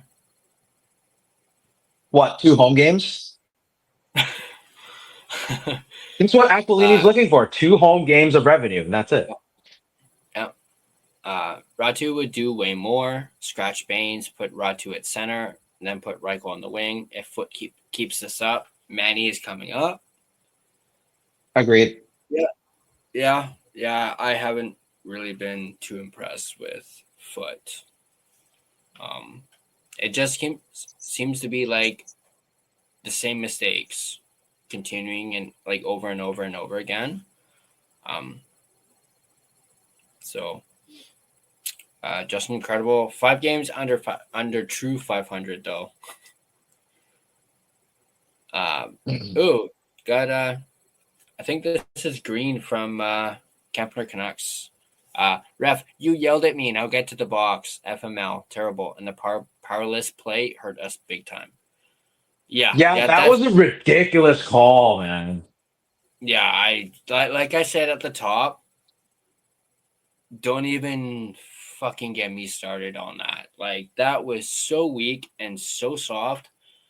I actually kind of went on a little bit of a rant on X, and I basically said, that was, bullshit, and that referee's a freaking snowflake. And to call the extra 2, Yeah. it was 4 minutes for Celebrini. And you could see the reaction from the kid in the penalty box. He's like, that's fucking bullshit. Oh, yeah. He slams his stick against the glass and goes, that's bullshit.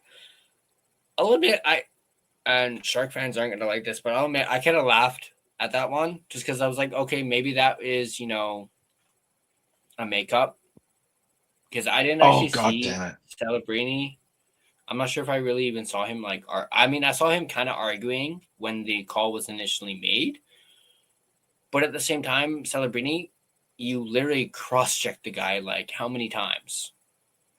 And you got away with, it looked like 2 of them. And then the third one, Hronek may have gone down, but it's like you did it 3 times. Dude, like, come on, kid. Like, you're not Connor McDavid. Yet. They're just going to admit. Yeah, yet. Almost there, bud. Almost there. Maybe 5 years from now or something, or maybe even less, actually. I did see he's up to 21 assists now this season. Like, holy crap. He's still second, I think. Yeah, put that kid on Team Canada, man. Like, he's both him and Bedard are making cases to be on the Canadian Olympic team. Well, but the problem is, who do you take off? That's the problem. I think they were kind of talking about that in between periods. Like, who do you take off to put Celebrini in?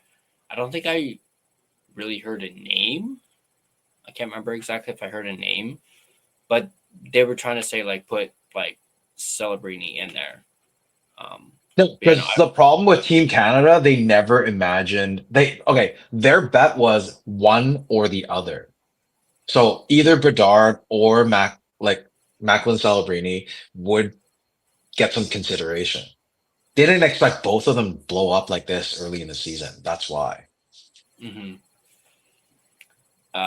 Swerve and Irvin, man, Canadian teams this year. Yeah. I did want to I think I had this in my notes. I think I completely skipped over it, but I wanted to mention this. Where did it go? Here we go. We already kind of did the scoreboard nonchalantly, but I was going to mention, there were 14 games. Yeah, 14 games played here today because there were no games yesterday on American Thanksgiving.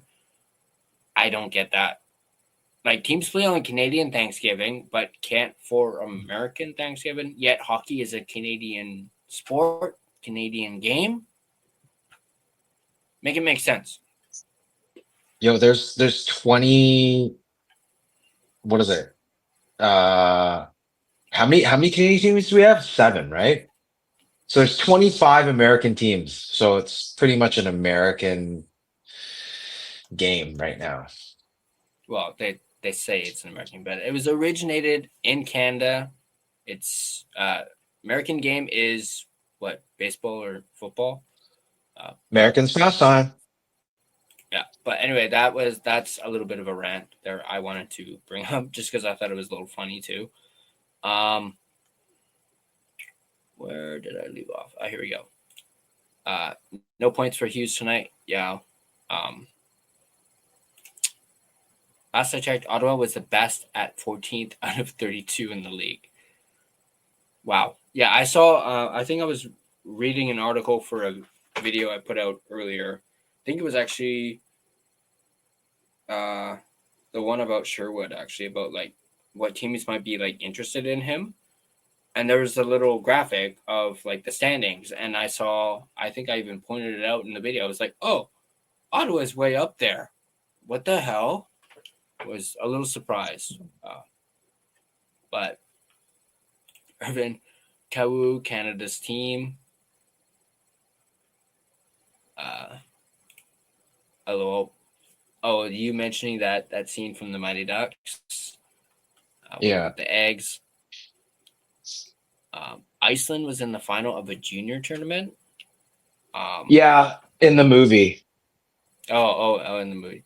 Yeah, that part I didn't remember. It's been a really long time since I watched that. I guess this is a response to the whole Quinn Hughes unsportsmanlike ref. So fucking sensitive. Yeah, a little too sensitive. And apparently this referee is known for being sensitive. Because did you hear Ray Ferraro completely obliterate that referee on the broadcast? Basically saying a veteran referee would not make that call. And he roasted this official during the broadcast. I was a little surprised. But Did you say the official's 37? Think his because that's what you said, right? Yeah, I think that was his number. It was shit. What's his face?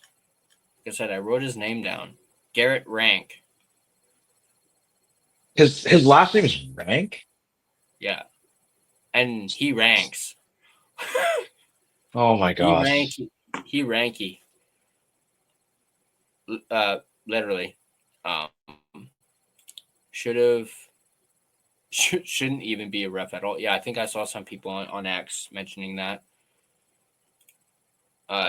KJ Green, Canucks are the definition of insanity, doing the same thing over and over, expecting different results. Foot needs to move his feet right out of town. And yes, it's Green, bro. Good to see you.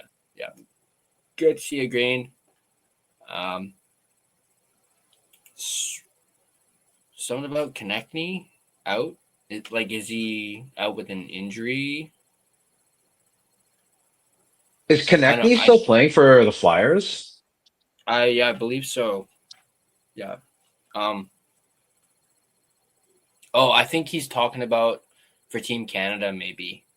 For okay. 2 kids. Yeah, it's Green says Celebrini over Bedard 100%. Yeah, I mean, I don't have a Celebrini versus Bedard stat sheet here, but I do think Celebrini's slightly outperforming Bedard in points, or it's pretty darn close between the two. I mean, remember that what was it? That I think it was a week ago where they both had hat tricks the same night. That is insane. It's like one of those anything you can do, I can do better. And then Swervin says, and to be honest, maybe Mark Stone too, out of Team Canada. Yeah, maybe. I mean, depends on if they throw him on IR. No, well, he's back already. He's skating. back in I yeah. yeah, I know he's back. I got him in my fantasy, so I took him off IR. I was like, yay! But now I need to find someone to take your spot on IR until you go back on.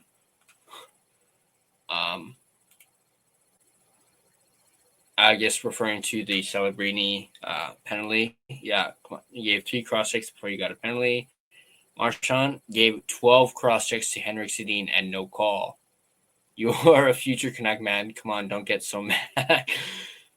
That, yeah, definitely. KJ Green, Canadian teams are doing great as long as we ignore hockey. Although Blue Jays did amazing and Raptors are killing it right now. Yeah, the Raptors are on a roll right now. Very surprising though, to be honest. Yeah. I mean, the Blue Jays did amazing too, but still kind of hurts. Although they made one heck of a splash the other day, signing that pitcher to 7 years, $210 million. One of the top 3 starting pitchers on the market, and they did it before anyone else has even made a move. They haven't even had their winter meetings yet, and the Jays were like, boom, we're Played getting for our guy. Padres, right? Yeah, Played for the Padres, right? He was on the Padres last year. And he was one of the top 3 rotation guys that were free agents, and the Jays were like, we're done being bridesmaids, we're getting our guy. And they apparently had their eyes on him for a while now. So they added to their rotation, and their rotation is looking pretty fucking stacked, I'll admit, going into next season. Hey, since we're on the Jays, just quickly, do you think they'll keep Bichette? Do you think they'll be able to keep Bichette? Because if not, they'll get some picks if someone else signs them, right? Yeah, they will. That's the whole reason they did that qualifying offer. And I've had I've had some people talk to me, be like, oh, he turned down that freaking qualifying offer. He's not coming back. I was like, that literally always happens. They always turn it down. Or maybe it's just to help out the Jays in case he leaves. Well, yeah, that's the whole point behind the qualifying offer is they get compensation back if he signs with another team.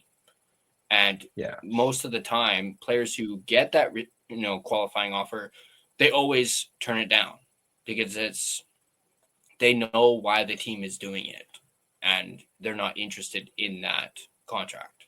And it's usually a pretty low ball contract, it's kind of like the bare minimum. The minimum that they can qualify, right? So Bichette's probably just looking for more money, and it buys them a bit more time just to talk, possibly. Mm-hmm. True. Where were we? There we go. Celebrini plays a 200-foot game. Bedard is more offense only, and Celebrini still puts up as many points or more. He's the better player for sure. Yeah, I definitely agree on him playing a 200-foot game. I even saw some of the defensive plays he made in this game in particular, and I even heard on the broadcast a lot of the broadcasters even like bringing it up and talking about it. But yeah, you definitely see Bedard more offensively than you do defensively. So yeah, I would definitely give an edge to Celebrini for sure. If you want Team Canada to be fast, you say no to Mark Stone. No. Yeah, but you need some physicality from Stone. True. What about Schaefer? Yeah, he might be putting his name into the mix if he keeps this up. Because Schaefer is absolutely amazing. And dude, the guy's a beast. I mean, honestly, he's in PP1, man. Yeah, honestly, kudos to the Islanders for drafting this kid. I actually just started a new NHL via pro, and I got drafted first overall by the Islanders. So I'm like, Schaefer who? But I'm a center, so. But yeah, no, he's absolutely, and I think he was I think I saw something earlier, something about like him being like the first 18-year-old with 10 goals in his first however many games. He had a 6-game point streak Mm-hmm. to start the season. Well, I think he was pointless in the first couple, maybe, and then he had a point in his first game, and then didn't score in 2 games afterwards, and then went on a 6-game point streak. Mm-hmm. And yeah, there are referrals in that contract for Dylan Cease. So it's actually 7 years, 182 million, 26 million a year. Looks way better when you know that there's referrals, which is what a lot of contracts nowadays take. Like Shohei Ohtani's contract, you may think of it as 700 million or whatever. It's tacked with freaking deferrals. So he's not actually getting all of that money. A lot of it is deferred. I think he makes 10 million a year, and then everything else is deferred. It's like for tax purposes. Just when he retires, he could either go to Florida, or I don't know if he goes back home to Japan. But it's to defer all the taxes, and just. Bro, like the guy has endorsements left and right. The amount of money he doesn't care. Just the amount of endorsements that he gets each year is more than that. So yeah, he doesn't care about money. KJ Green says Bo is gone. Trade for Ketel Marte and sign Tucker. Better option. I do like Ketel Marte. And yeah, I do think when it comes to Tucker and Bo, it's one or the other. I don't think they'd be able to sign both of those guys, plus having just signed Cease, because that's going to be a lot of freaking money. I'm thinking Tucker's probably going to want maybe 400. Bo's going to want 2 something. So you're going to be in Vladdy territory with just those 2 alone. So yeah, I think it's one or the other that they're going to get. I did see someone say they were surprised that Bo hasn't signed anywhere, or that we haven't heard any offers from any other teams. It's all good. Also, it's all good, buddy. It happens from time to time. So, Mark Stone is good for one thing and one thing only: going on LTIR so his team can sign another star player for a playoff run. Then miraculously be back for game 1 of the playoffs every year. Apparently they're going to be putting a stop to that. So I wouldn't be surprised if Vegas did it one final time. Schaefer, 8 goals in first 28 games is the stat. Yeah. 2010, Doughty was a second-year player and people didn't really know how good he was, but Scott Niedermayer was a big believer in him. Yeah. I mean, I know Doughty's not really liked very well here in Vancouver because of comments he's made in the past about the city and whatnot. That team. Yeah. Yeah, he's not been very nice at all about, I think even to this day, he hates coming to Vancouver. Even when the Kings have a game here, No, because if people see him, they're gonna bring that back. A team like that. The Canucks even capitalized on that and made a shirt. I have one of those shirts. Can't lose to a team like that. Come on, man. And Doughty. Green's better. Doughty, I think, was the last youngest player to make Team Canada in 2010. He was 20 years old at the time. So with Celebrini and Bedard, if either one makes it, they're going to be even younger. I think they're 19, 19 or 20. I think, isn't Celebrini a year older than Bedard? I can't remember. It's one of them is older than the other, but I just don't know which one. And I think one's I think Bedard's 21 and Celebrini's 20. Celebrini is 19 and Bedard is 20. 19. Okay, so yeah, 19 and 20. But Bedard's a year older. Doughty is a good player, bit of a baby, yeah, but still a good player. Yeah, there's no question how good he is, and I think he's injured right now. I think it's something to do with his ankle again, which I think he was out with to start the season, or that may have been last year actually. Alfred, Doughty is a man-child, no Doughty. I see what you did there. Swerve and Irvin, Doughboy. Talking about Doughty. But yeah, I've never really been too big of a Doughty fan. But that's just because of the whole, team like that thing. But I digress. That's, it is what it is. But I was very wrong when it came to this road trip, though. I kind of predicted the Canucks going 2-1, at least on the California leg of this. I actually picked the opposite of what's happened. I figured they would lose to the Ducks because the Ducks were, really good.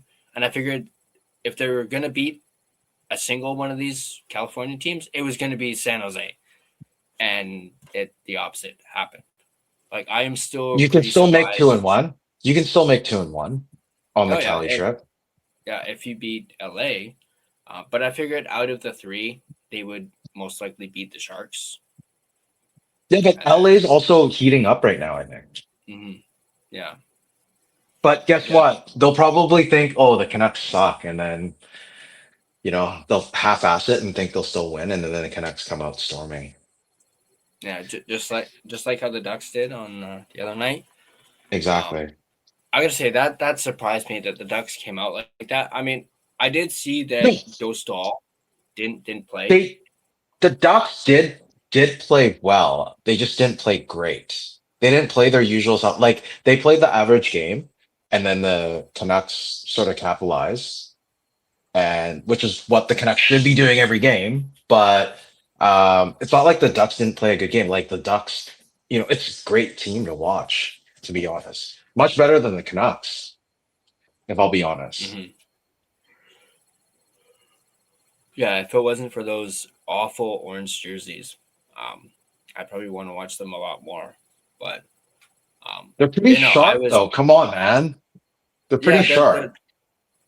The logo itself, it's just the orange. It kind of doesn't like. Imagine if there were like the purple again color, like a very, very almost blackish, like blackish dark purple with like so a little like the shade Mighty Ducks where you can see the purple. Yeah, but do slight different, like a darker shade of purple than what they're used to. I don't mind the away ones. I mean, if they even like maybe threw in a little bit more black on the orange ones, it would be a little bit better. But I think they just have too much orange.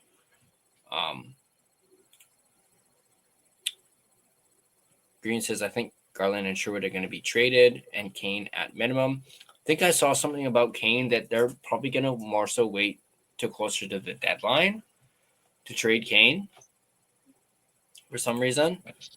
No, they should trade him now. He says, trade Kane back to Edmonton for a second. Yo, like, come on, man. Like, the fan base is asking for Kane, but is management going to listen to the fan base and be like, oh, we're going to bring him back? The only way they'll bring him back is if Canucks retain, and Edmonton will have to give at least a second for him. But given how he's playing so poorly right now, yeah, you'd be lucky to get a third. Mm-hmm. Hey, one more thing. The Kane penalty in the third was weak. This is the first time. It's the first time I'm actually going to say Kane didn't slash or didn't whatever. Like, he didn't deserve the penalty. He was right for arguing for this one. All the other ones, it's his fault and he shouldn't be arguing. But this one today, He all the right to argue. Oh yeah, like I didn't see any contact with a hand. I just saw contact with the stick, and it looked like a light tap too. Like it wasn't like It was like a light. love tap, man. It was like a Yeah. love tap, and they called a penalty. Like, what? Really? I'm really surprised that he didn't get an extra 2 minutes for arguing on that. Yeah. But perhaps The Celebrini one was just to make a statement and also like to make up for the calls in the before. Especially that stupid goal, right? But the problem is how much time was left. They had like a 4-minute power play. It was 4-on-4 for, I don't know, less than a minute, and then they had 3 minutes of something left. But the game only had a minute and a half or less than 2 minutes. Like, yeah, okay, if they score, they go into the overtime with the power play and they win. Is that what they're thinking? Man, they're overestimating the Canucks now. The Canucks haven't scored a 5-on-3 goal all season. It's been 25 games. You think they're going to score one on a 6-on-4? Or actually, no, it would have been a 6-on-3 with 1.9 seconds, and I think the clock should have had more time on it, more than 1.9. If they had maybe 5 seconds, Vesser has a chance, and it would have been a tie game. Yeah, I didn't really understand their whole reasoning for like resetting the clock to 1.9 seconds and then trying to talk about like, oh, the faceoff is going to be here. Oh, no, the faceoff is going to be here because, something about Quinn and, not being a part of that little, skirmish at the end. Yeah. Just drop the fucking puck. Like, enough with this. It's 1.9 seconds. And you've called how many penalties in this game? Just drop the damn puck and get the game over. Let's just finish it. Yeah, let's just finish it. Just finish it. Like, yeah, you would want or hope that the Canucks would have a chance 1.9 seconds. Yeah, they would have if you had done it to 5 seconds on the clock, but it's 1.9. Like, yeah, it's pathetic. I think they even talked about that on Rinkwide. I didn't actually watch Rinkwide. I'll probably go back and watch it because I noticed Harman Dial was the co-host on it, and I really like Harman. So I'll probably definitely, and I just want to see them both rant about the officiating because they mentioned that they talk about it. So, Duolingo's in. Oh, nice. What's up, Duolingo? The Ducks orange and the Stars neon green hurt the eyes too much. I actually don't mind the Stars as neon green ones. I actually kind of like them. But speaking of the Stars, the jerseys that are rocking tonight, the old 99 inspired ones look absolutely freaking sick. Like if you haven't had a chance to see those jerseys, like just look on X on Twitter. You'll see pictures of them. They look absolutely freaking beautiful. And hey, if I was a Stars fan, I'd want one of those. Back in the Brett Hall days, Hall, Belfour, like Medano. Yeah, with the old star logo they had. Apparently, Ottinger wore like a Ed Belfour inspired mask. It even had like the eagle on it. Nice. Pretty dope. Do you guys think trading Kane needs to be a deadline deal for teams to bite?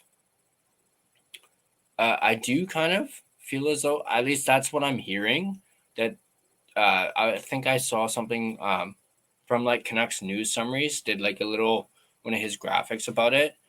And he feels as though teams will probably be more open to getting Kane once most of that contract's like eaten up, like for like the rest of the year.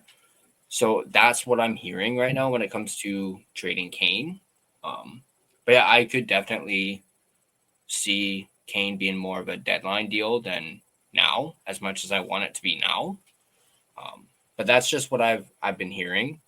So we'll see. So here's the theory: is if they trade him now, it lessens the chances for team tank. Right? If they trade him now. If you keep him around, that helps team tank. And also, if they trade him now, there is a chance. The only way another team will take it is Canucks retain and they'll get a higher pick. But if it's at the trade deadline, it's most likely going to be a third and they don't have to retain. So those are sort of the differences. Mm-hmm. Those Duck homesteaders wanted to make sure they represented Orange County, but still look, yeah, I read that was the inspiration behind the orange is to represent Orange County. But again, to me, it's just a little too much orange. Hey, I like them, man. I actually do like them. I'm weird, but I'm not an orange guy. But the thing is, I actually like the Oilers orange jerseys. Yeah, Orange and then the blue and the blue like it's kind of like that, but it's a whole orange for the Ducks. And then the logo is pretty sick. Yeah. Because those Oilers ones, it's basically like a reverse of what their regular home ones are, just reversed with the orange instead of the blue, and it's just like opposite. It's kind of like their own like retro reverse kind of thing. I do like those ones, for sure. If I were to ever get an Oilers jersey, I'm just saying not that I would get an orange one. So you're saying there's a chance. A McDavid and McDavid orange one. Actually, no, maybe not McDavid. Probably like Draisaitl. You sure you don't want to get a Podkolzin? No, he's gonna eventually come back to the Canucks, so we'll wait for that.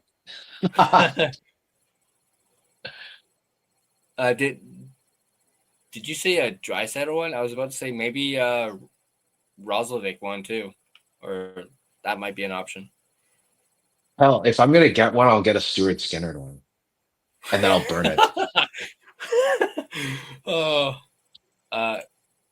Swerben, be more specific when you say Kane penalty. yeah, good point. I think that was the only penalty he took in this game. So yeah, it was in the third.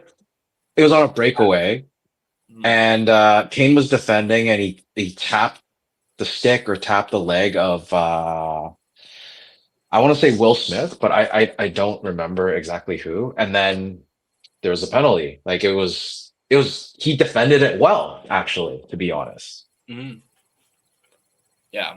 I have noticed, at least for the last few games, Kane's taking not.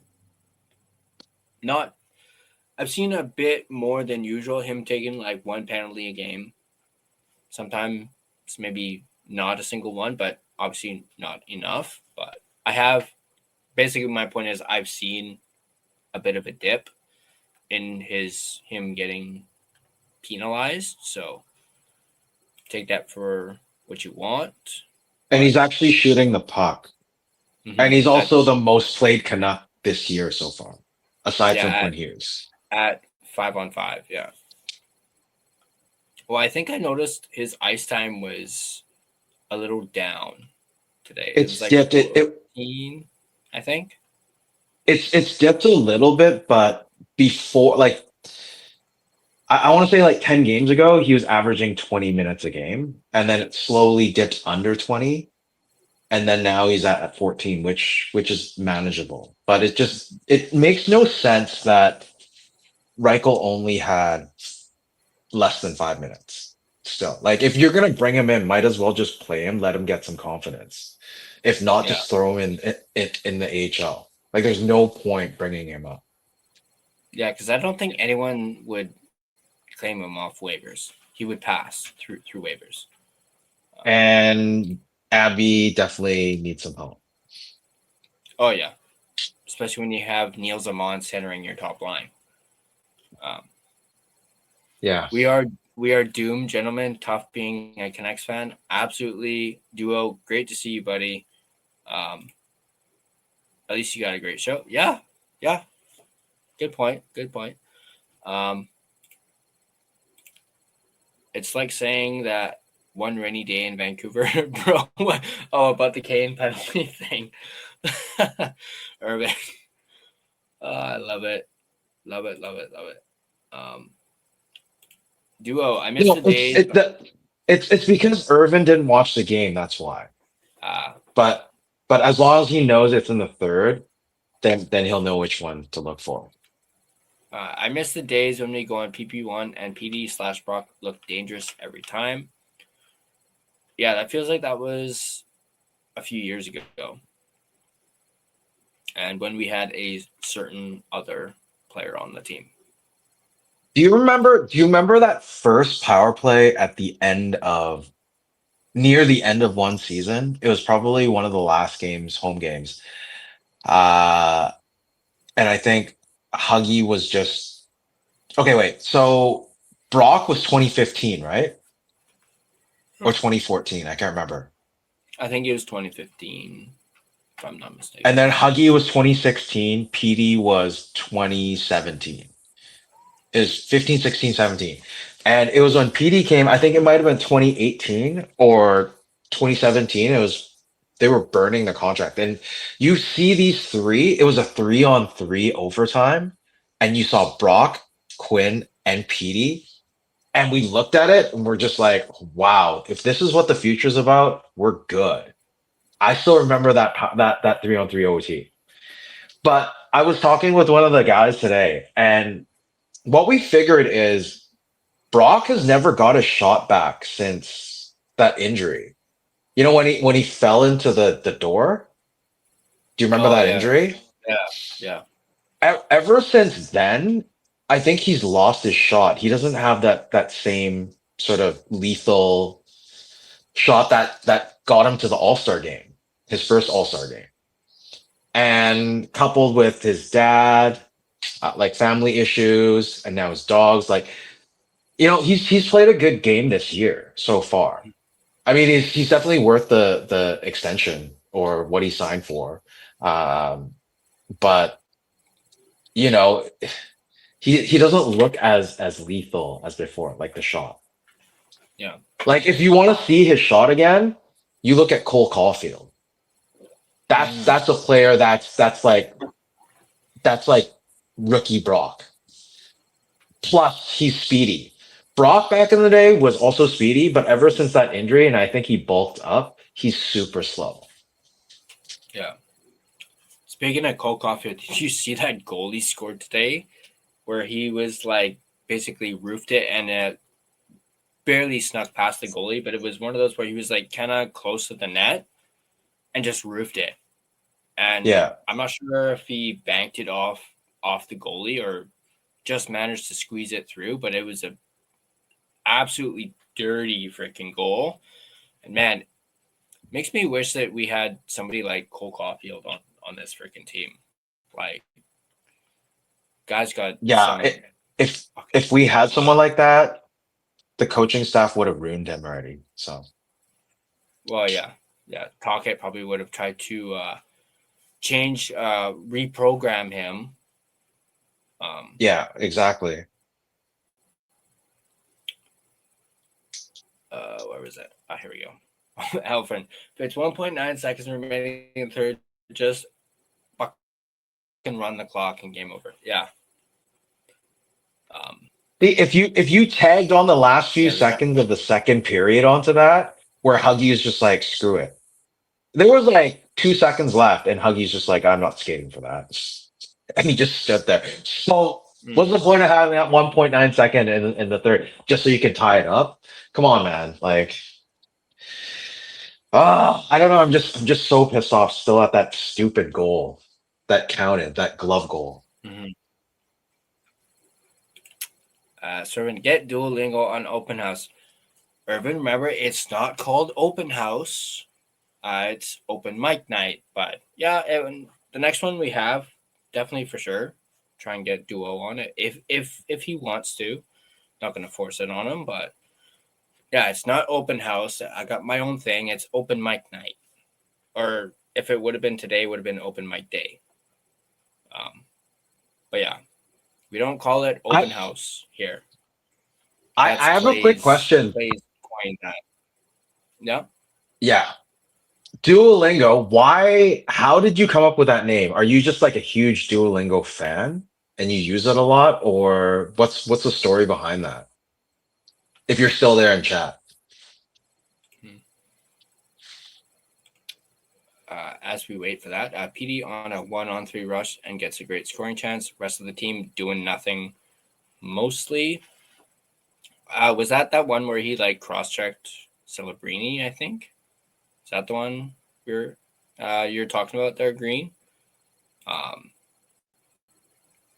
But you guys shaving the mustache December 1st. What is an open house? I am on December 1st because this thing is so itchy and I hate eating with it because I get crumbs and stuff all in there.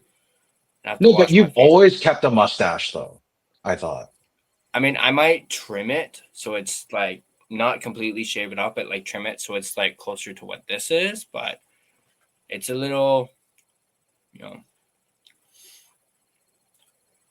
Yeah, since Duolingo, since you brought that up, still looking for donations. Donations actually closed December 10th, so I'll still be asking about it. And if Tyler, you still have it, I think it's in our WhatsApp chat. If you can just throw that on. Yeah, I can. Any sort of donation is welcomed. You also get a tax receipt, I believe, if it's over $20. So it can bring down your taxes.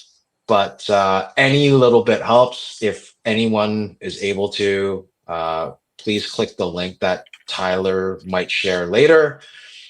Or if I will comment in the video, would love that extra boost near the end. There's only November 30, so a couple more days. So we'll definitely appreciate any sort of donation, even if it's a couple dollars or something just for a coffee. That would be appreciated. Are you actually looking for it, Ty? Yeah, I just believe I just put it in the chat.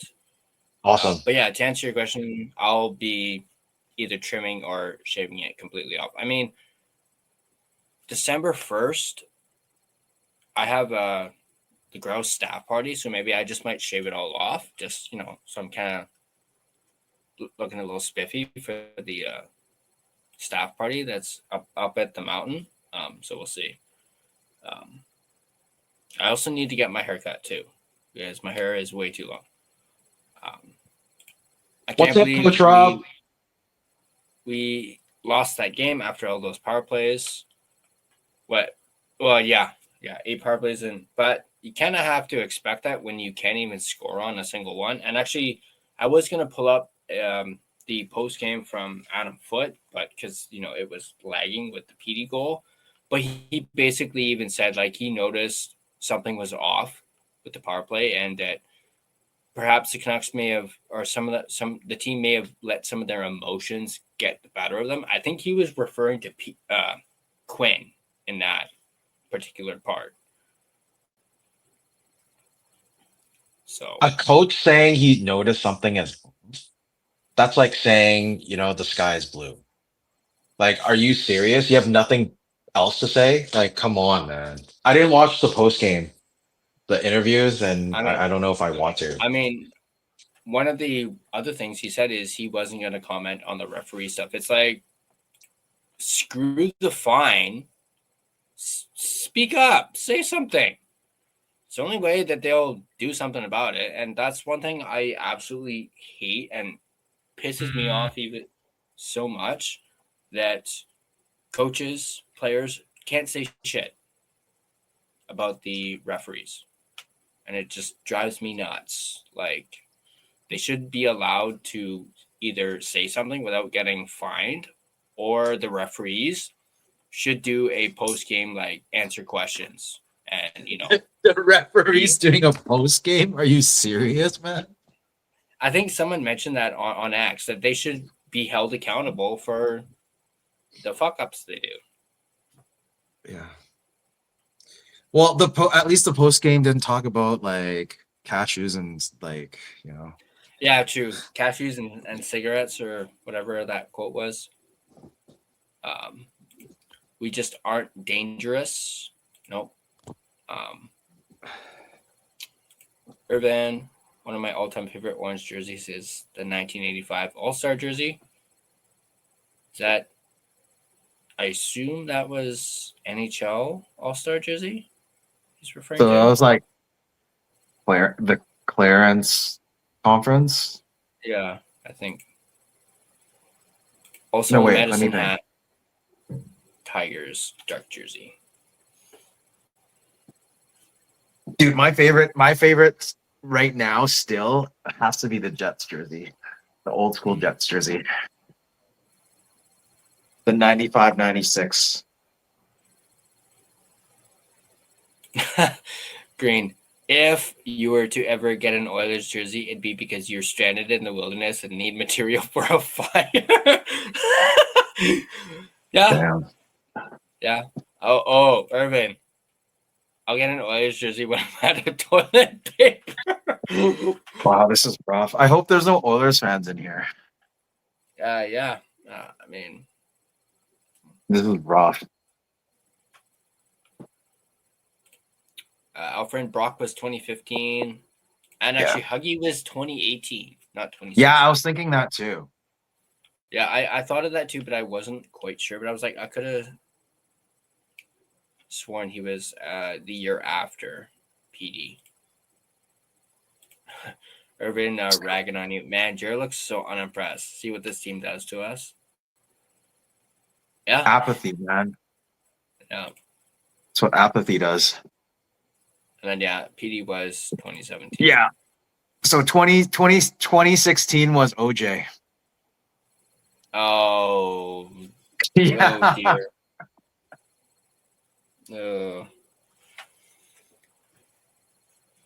Oh. Coach Rob in the building. What's up, Coach Rob? Good to see you. How many years where we go into the season where we think we're a playoff team, but just basement dwelling? Too many. All of them, maybe? Answer. All of them except 2023. Even the bubble season, 2019, 2020, they only made it based on points percentage. If it was points, they wouldn't have made it in. So in the last decade, it was one season. Every season they were off by a couple of points, or it's just so goddamn hard to watch. Like, it's so hard to be a Canucks fan. At least the Leafs haven't won the cup since 1967, but at least they made the playoffs, just not passing the first round. At least they make playoff revenue for 2 games. But aside from that, more than 2 games. The Canucks don't even make the playoffs. That's how sad it is. Mm. Yeah, and Irving even saying, "Yup, Shorthouse said, enjoy the future, folks." Was that at the end of the game? I wasn't really paying attention to the broadcast, I'll admit. I was more... No, he was talking about the 3-on-3 overtime with Huggy, Brock, and PD. Oh. And he said, enjoy the future, folks. Yeah, that was the game that he talks about. Coach Rob, so many years like that, and I've been watching since about 1978. Man. Wow.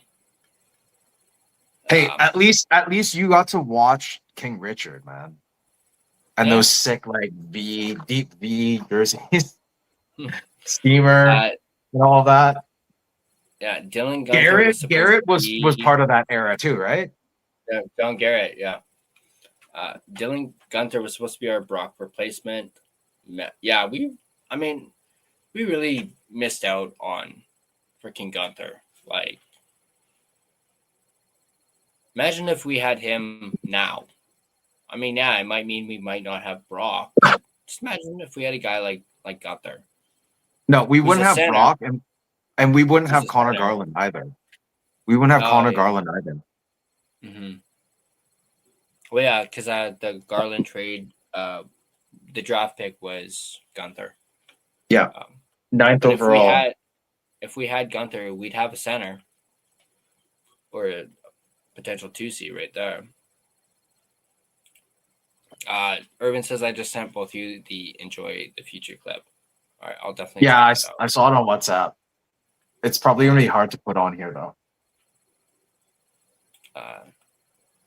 Coach Rob, who was that Canucks coach in the 80s who was really bad?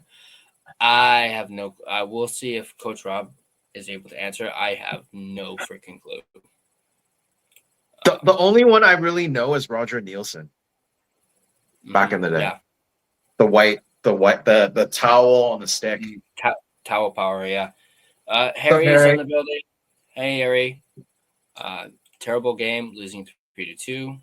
I mean, I wouldn't call it a completely terrible game. Terrible on the power play, for sure. But I do think that the Canucks could have won this game if the officiating was just a wee bit better. Coach Rob, Bill LaForge lasted 20 games. Interesting. I don't know if this is the answer to Urban's question. I would assume. Yeah. Harry, it's a good thing I didn't watch. I would be disappointed. Well, yeah. Definitely. But we're glad you're here and watching the post game. Certainly been a lot better than the game. I mean, we're about 2 hours and 20 minutes in, and you missed all the ranting. So, Harry, you're going to have to go back to see all my ranting from the officials earlier and whatnot. Yeah, the first 5 minutes, you'll see Tyler going off at the officials. It's pretty funny. Oh, yeah. Like I said, I had like 3 or 4 like mini paragraphs written, and that was before I even got to the goal visualizer. And usually I do that pretty quickly. Yeah, Tyler rarely makes me wait in the backstage, but he had to rant. He had to sound off and then go do the goal visualizer, and then I jump on. I was like, okay, I'm just gonna walk off. He was about to bring me on, and I walked away, and then he's like, okay, let's just do the breakdown. Yeah. So I guess he's talking about LaForge. His son is a GM in the WHL. Interesting. Do you know which team in the WHL, Coach Rob? I'd be intrigued to know. Harry, go Jets, go. You know it. Yeah. Although looks like there might be in a bit of a slump right now. I mean, it doesn't help that Helly's out. What was it? Did they say it was like 4 to 6 weeks for Helly? Yeah, it's gonna be 4 to 6 weeks. It's probably like at least another month right now. Fudgicles. I have Helly as one of my top goalies in fantasy. I do have him on IR right now, so I think I have like 4 goalies right now because most of my keepers, like I think I have 2 keeper goalies, Demko and Helly, are injured. Wow, you had the 2 Vezina finalists of that year. Yeah. I think those 2 are keepers from that same season. That's when I drafted them. And actually, I just want to quickly look. Who do I have right now? While you look that up, I just want to say something. Like, do you think it'd be funny that Dempo gets back, plays a few games, not a few, like plays December, January, and ends up getting called for the American team, and Hellebuck is just getting back? That'd be pretty funny. That'd be pretty funny. Yeah, and then Demko gets injured in the Olympics. Oh, jeez. I don't even want to think about that. But, I have Hellebuck on IR. Well, technically IR plus. Dostal on IR plus because he's out. Demko on IR. All your goalies are on IR then? Well, I've picked up some other ones. How many IR spots do you have? Isn't it typically only 2 and 1 plus? Yeah, that's like typical like regular settings, but these ones have like edited settings for this. Okay. So and even the way it's set up too is I have 4 goalie spots. Like in the lineup, not just like on the bench. Like I can have Holy 4 crap! goalies So you have playing. 7 goalies on your team right now?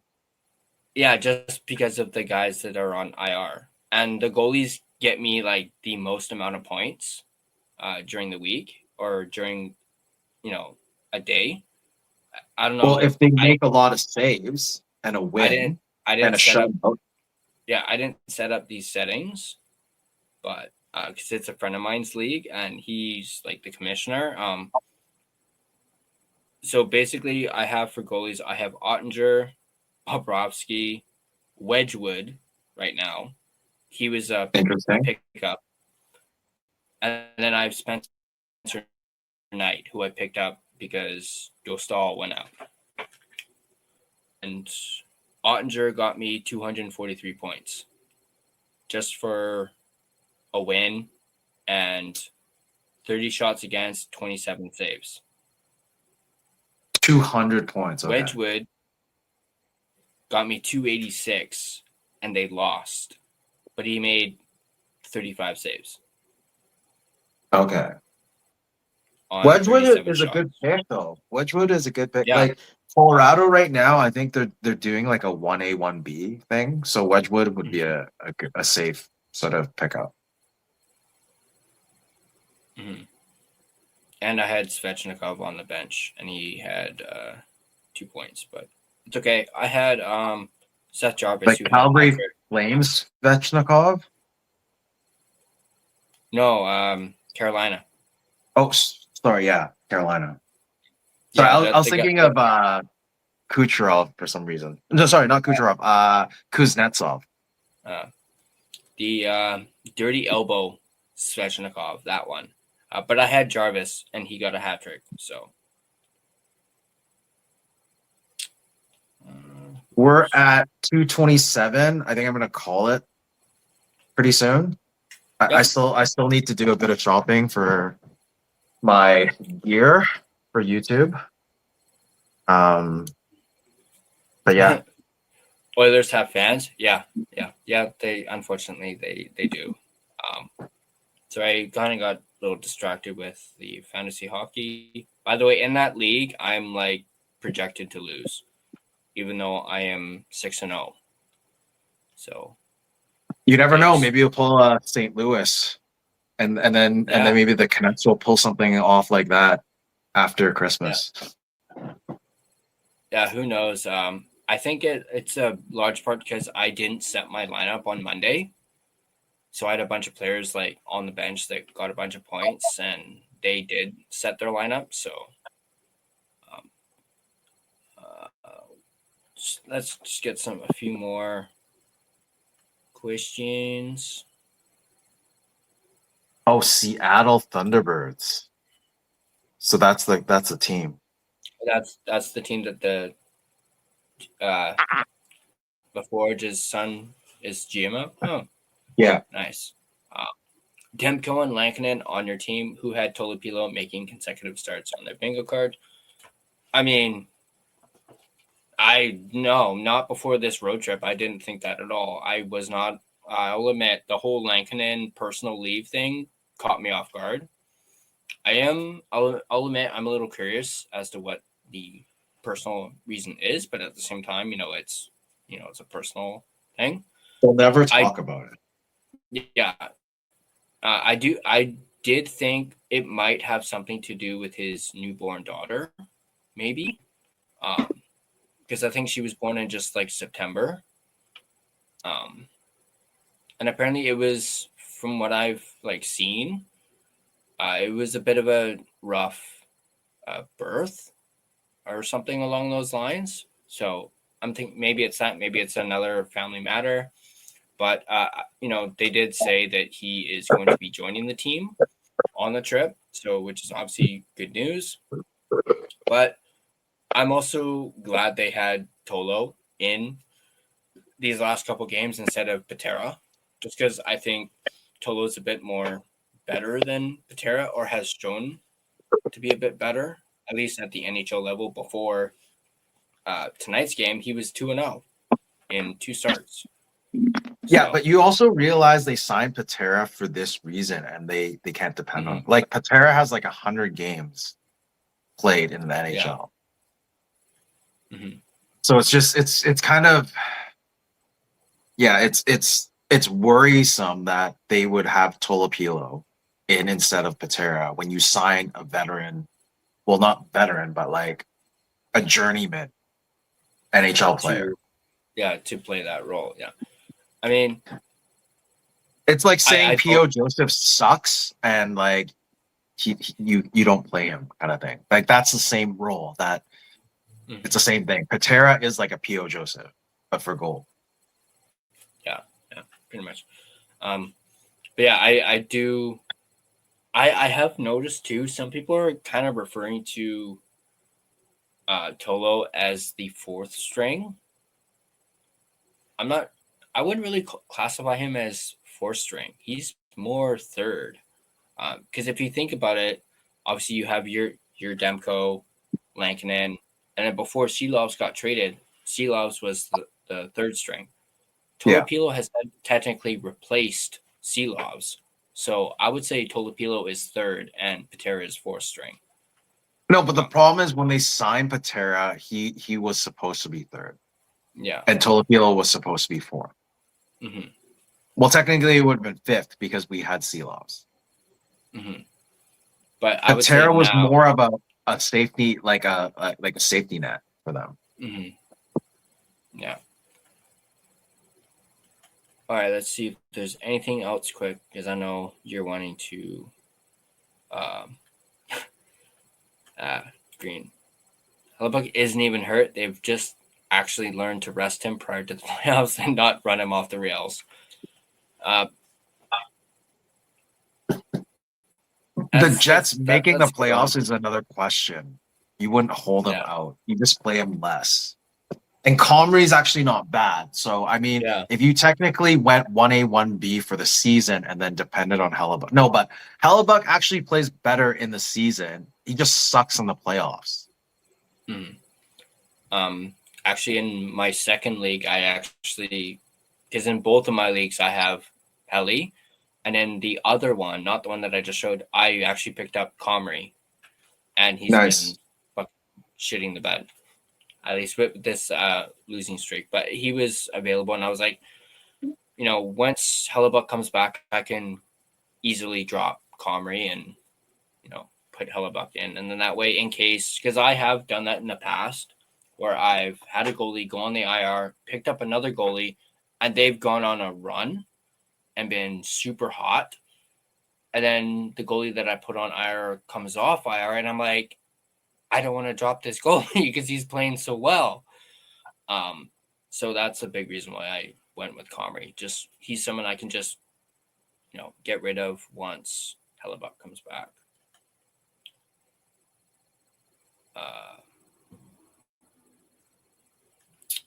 Let's do two more, and then we'll call it there. I'm more excited for WWE Survivor Series tomorrow. Yeah, I might check it out. I mean, I was actually just having a bit of a conversation with Sam earlier today about this because she was like, "Oh yeah, Survivor Series is tomorrow," and I was like, I was more excited for last year's because it was here.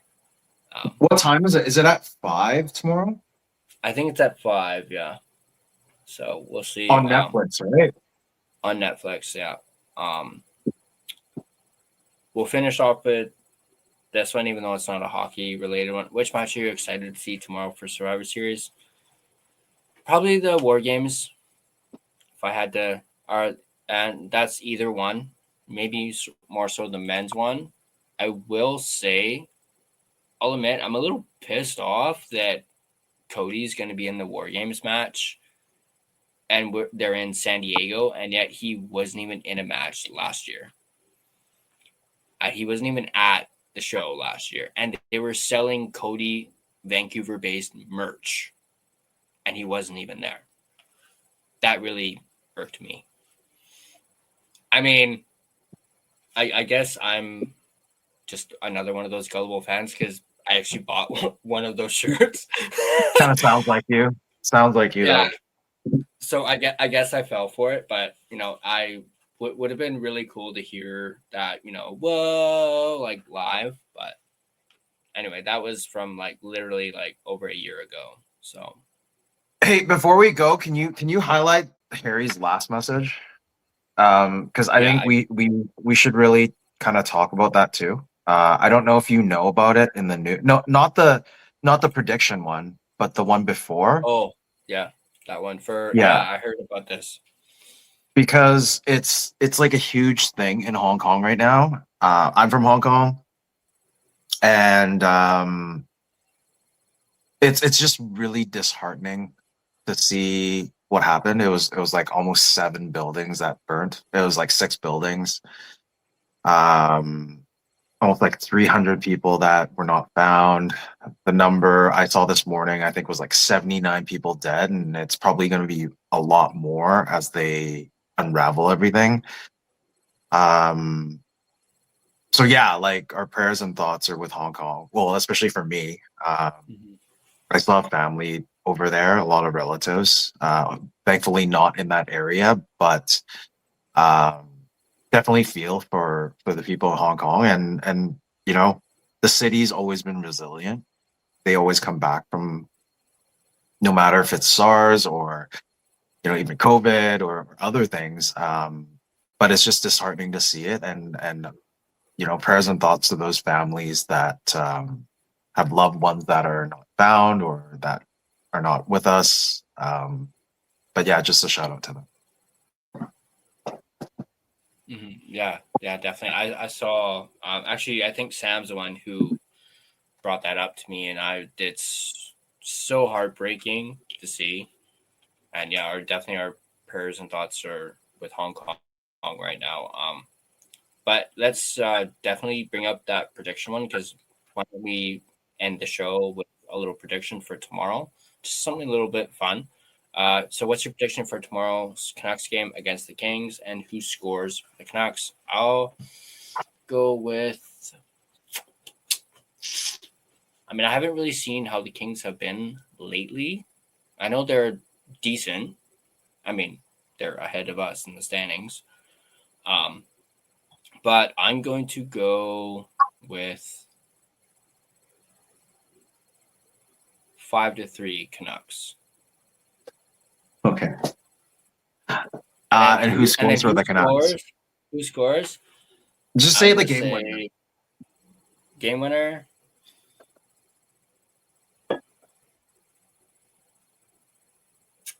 I'm gonna go Sherwood. Okay. I'm going to go 4-3 Canucks shootout. And who scores? Brock's gonna get a goal. I was actually debating on considering Brock. I actually saw Somi. She actually said that she called Brock scoring tonight, and she was actually at the game in San Jose. So I think she was on TV, man.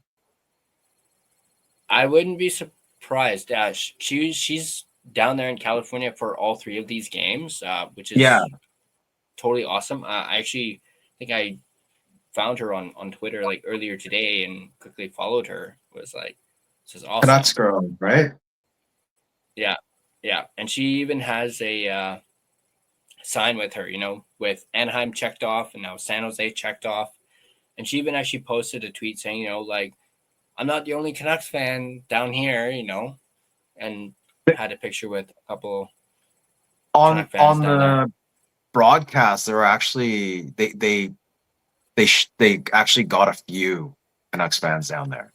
There was I saw that. It was like a Huggy and Petey couple, and then another few with skate jerseys. So it's good to see those fans down there. Like Jordan, after the uncensored live that we did last game, a couple games ago. God, I can't even remember which game. It was definitely not the Flames game, but yeah, Jordan was like, wouldn't it be awesome if we went down to Cali for that trip? And I was like, yeah, Somi drove down there. He's like, wow, that would be crazy. So props to Somi for driving all the way down there. Definitely. And I thought Jordan said he wasn't going to any more Canucks games.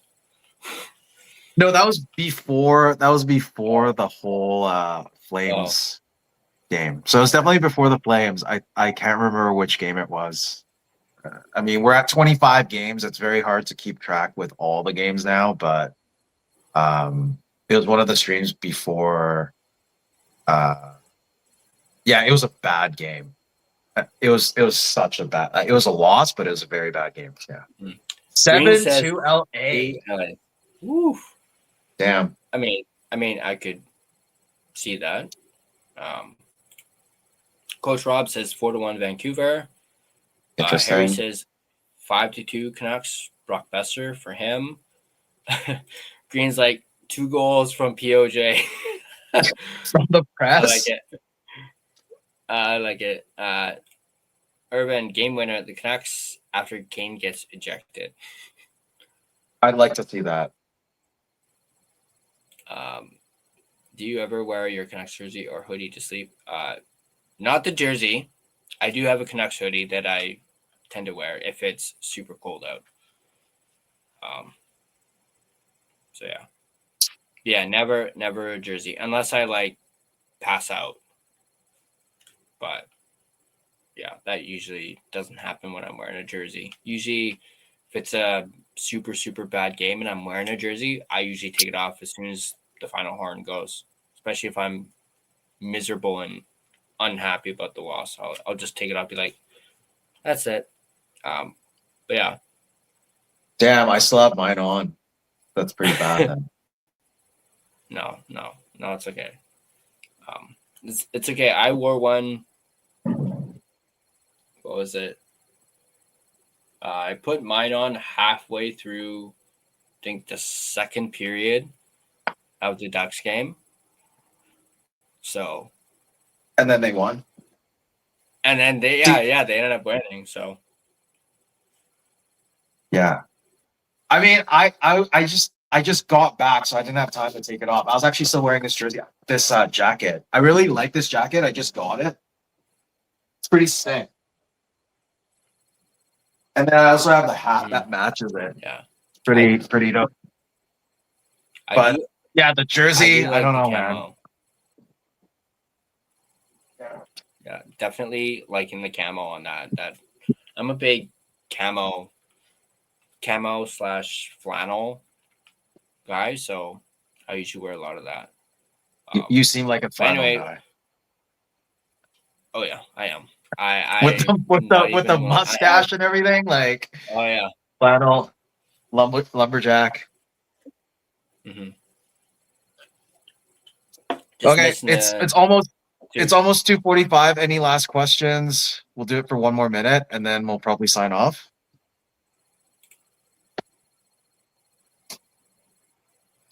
If the Canucks lose tomorrow, you or Gerald should buy a Kings jersey. Never. I already have a Kings jersey. Ouch. Yeah.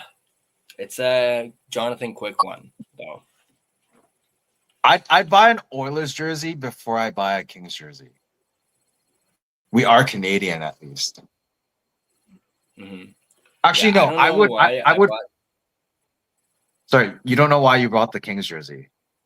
I don't know why. I think I bought it. I'm pretty sure, if I can remember, it was the same year that the Kings knocked us out of the playoffs. Oh my god, it's terrible.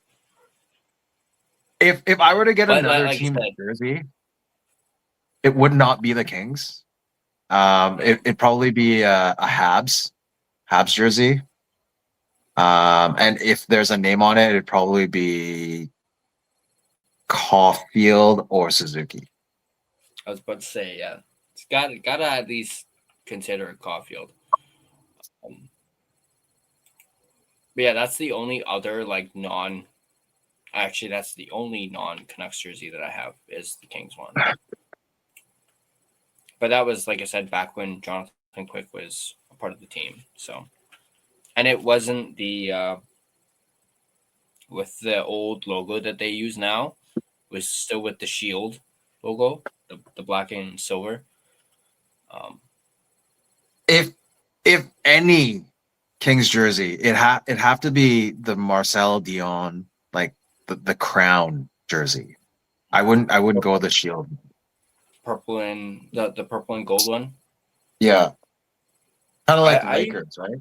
Yeah, I really did like the black and purple one they had at one point with that alternate logo, like big logo they had on it. That was kind of like a shield, but it was different than what their previous logo was. It was that black and purple and silver one that they had. I think it was in the 90s. I think they had it. It was really nice. Really, really nice. Yeah, I don't know which one. I'll have to look at it. But yeah, I do wish it was a Kuzmenko jersey and not a Jonathan Quick jersey. Or even I guess a Byfield one too is not bad. Or heck, Kopitar, since he's retiring. Respect. Or heck, Rob Blake. Or heck, a Gretzky. No. If it was a Gretzky one. Yeah, but if it's a Gretzky one, you would have to get the silver and black. Yeah, definitely. Yeah. All right, that's okay. We'll do this one since it's your top 3 favorite reverse retro. Like, I'm assuming this is like in general, not just Canucks.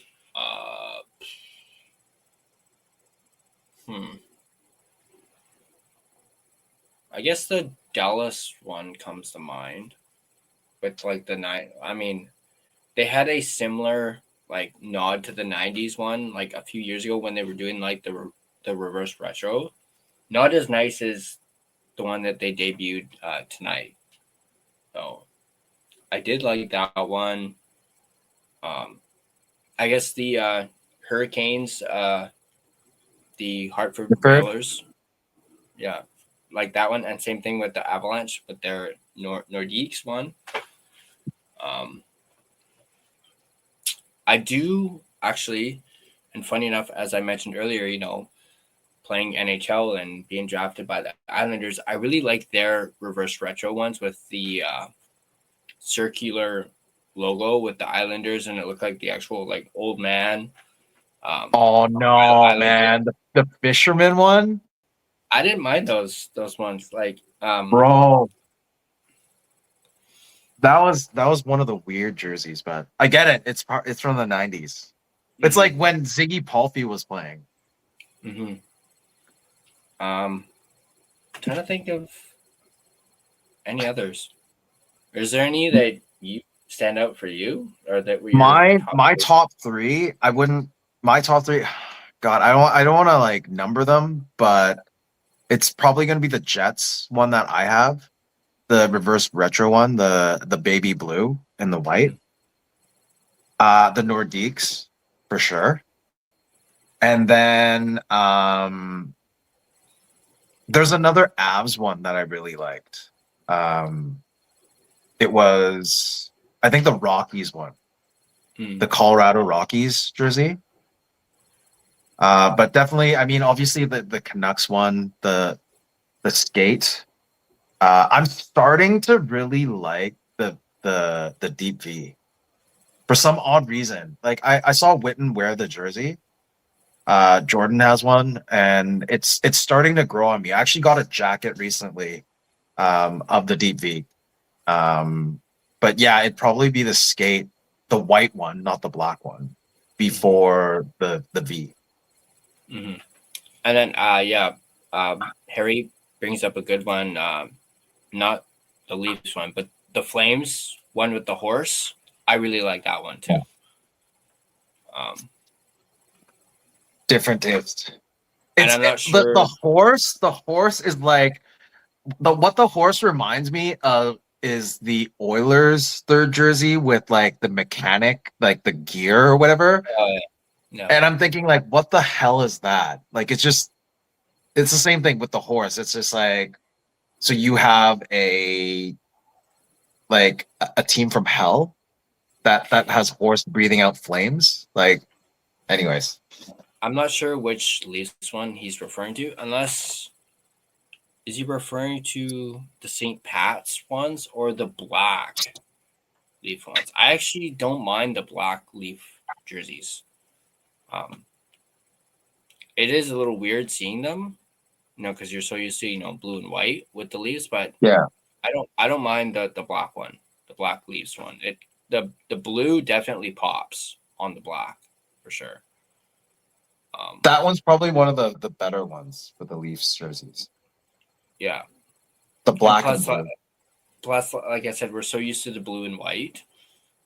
So it was nice to change that a little bit. Yeah, definitely. Anyway, there we go. Yeah, we're gonna call it. I do want to give a quick shout out and thank you to Gassy Jack Art, maker of that amazing artwork you see there. And you guys can check them out yourselves at GassyJackArt.com. I think. Do they have a sale right now? I think he still has that sale that's been going on like all off season and into the season. Buy two, get two free. I do know he has been teasing some new prints. I saw a few, like one of Besser, I think, one of Evander Kane, and I think another PD. I'm not entirely sure. But yeah, he's got some good stuff. Obviously, he's also got some non-Canucks stuff as well. If you guys are interested in that as well, definitely is on my mind for sure. Harry, definitely thinking about it for the future for sure. But yeah, so yeah, go check out Gassy Jack Art. Obviously, also another big thank you to my primary sponsor, DraftKings. Use code EHBN, as you can see there. But coming on, Gerald, appreciate it. I know this was a bit of an earlier one than usual.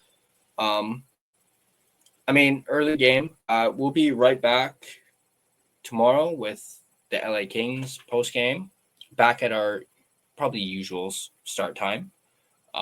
Hopefully, I don't miss the first period this time. Friday. Like I did for this one, but we could do it right after the game tomorrow. Other than, I guess best. Yeah, definitely. We could try and do that for sure. Totally. Because we don't. Play's not on tomorrow. Aside from rink wide, I don't think there's anyone else. Maybe Kempner, maybe Doodle, but we could probably go right after the game if you guys are up for it. I'll most likely be working from home. Yeah, definitely. We'll look into that, which will probably be it's a 7:00 game, so probably around like 9. Or no. The game will probably end at 9:30. The game will probably end at 9:30 because it's Friday night. Okay, yeah, about 9:30. So let's say like 10 o'clock, maybe around. Mm-hmm. Unless you want to wait for rink wide to finish, because they have rink wide and Doodle will probably go right after. So we could do like 10:15, 10:30. Well, we'll see how it is. We'll judge it closer to that. But yeah, definitely something around that. One last one. Kane to the Leafs, since everyone hates Kane and the Leafs. Okay. And Joshua will be there. Hey, can you do me a favor? Can you pin the link? Yeah. Let's see if I can. I'm not sure if I can do that through StreamYard or if I have to actually be on YouTube to do it. Okay. Yeah, it doesn't let me pin it through StreamYard, unfortunately. Okay. But I can post it in the comments once this uploads as well, unless you want to. I'll leave that up to you. Tomorrow is Saturday, not Friday, but it's okay. If there was a trade, it would have been done like right now. So, I doubt it would have happened. Like, it's probably going to be next week. There's a lot of traction on Sherwood. So I even did a couple videos on Sherwood. But yeah, he's gaining the most traction out of anybody. And I even did a video like earlier today talking about what teams would be interested in him. And actually, if you guys haven't, go ahead and check that out. It's almost like 30-minute video. And I talk about, prospects from and a few teams that are interested, or that could be interested, like the Maple Leafs, the Panthers, the Lightning, who have a couple of prospects that I kind of point out in particular that are very appealing, especially one of them who I think is on the Lightning. And same thing with Florida as well. I think even one of them who I highlighted is 6'8". Nice. So I was like, whoa, big boy. But yeah, so go ahead, check those videos out if you guys haven't. And once again, thanks for coming on, Gerald. As always, it's always a pleasure. Any parting words for the chat? No, but I just want to say hopefully tomorrow's game is officiated better. And Canucks at least get a point out of it. Because I'm still not on Team Tank yet. And even if Quinn Hughes were to leave or wants to leave, it'd probably be best to do it just after the season ends. Still get some sort of good assets. This goes back to Witt from Uncensored. Totally agree with his take, because I initially thought at trade deadline would maximize the assets, but that would also hinder the chances of getting a higher pick. So yeah, we'll see. But let's try to get as many points before the new year and go from there. I mean, if the St. Louis Blues can do it in 2019, let's be optimistic. Canucks could potentially do it when we get our players back. And then if we get some traction, then maybe trade some of the veterans for something that we could use for a push. Make the playoffs. Aquaman gets his 2 games of revenue, and we have something to cheer for, like Alfred said. And that's it. So we'll see you at the post game tomorrow. Yeah, definitely. Thanks for being here, guys. Really appreciate every single one of you. Although Harry's like Garland to the Lightning, Sherwood to the Sharks. I mean, if like I'll touch on briefly, like I mentioned earlier, still, if you're gonna trade Sherwood and attempt to get a first round pick, you gotta send it to someone who, not necessarily the Sharks because they've been playing well, but a team that's gonna have a high first round pick.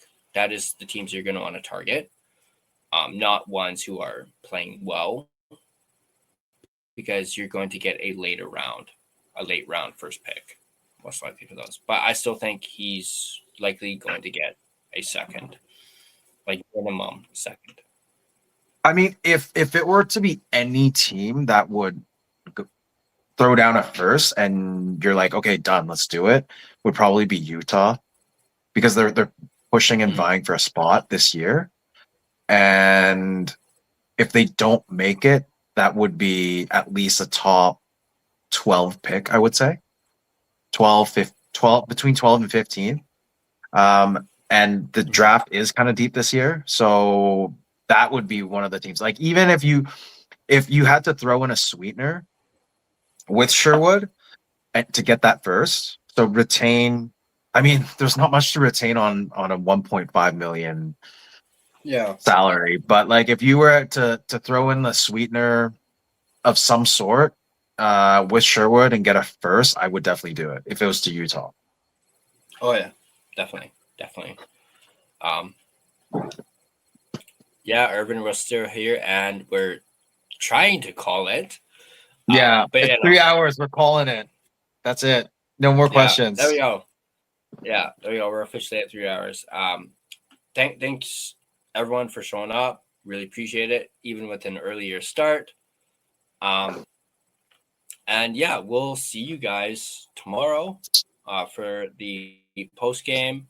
It's been great to do this again. I know I've missed the last couple just because of, outside things, family stuff, and then, being out and about. Was doing my own Christmas shopping, or a little bit of it for the Anaheim game. So that's why I got home late. But yeah, once again, if you guys liked this video, be sure to hit that like button. If you want to stay up to date on all your Vancouver Canucks content, be sure to smash that subscribe button and turn on your notifications so you don't miss a single video. You can find and interact with us on social media. We're everywhere: Facebook, Instagram, X, TikTok. Feel free to give us a follow. We're also even on Blue Sky. Join the discussion on our Discord channel.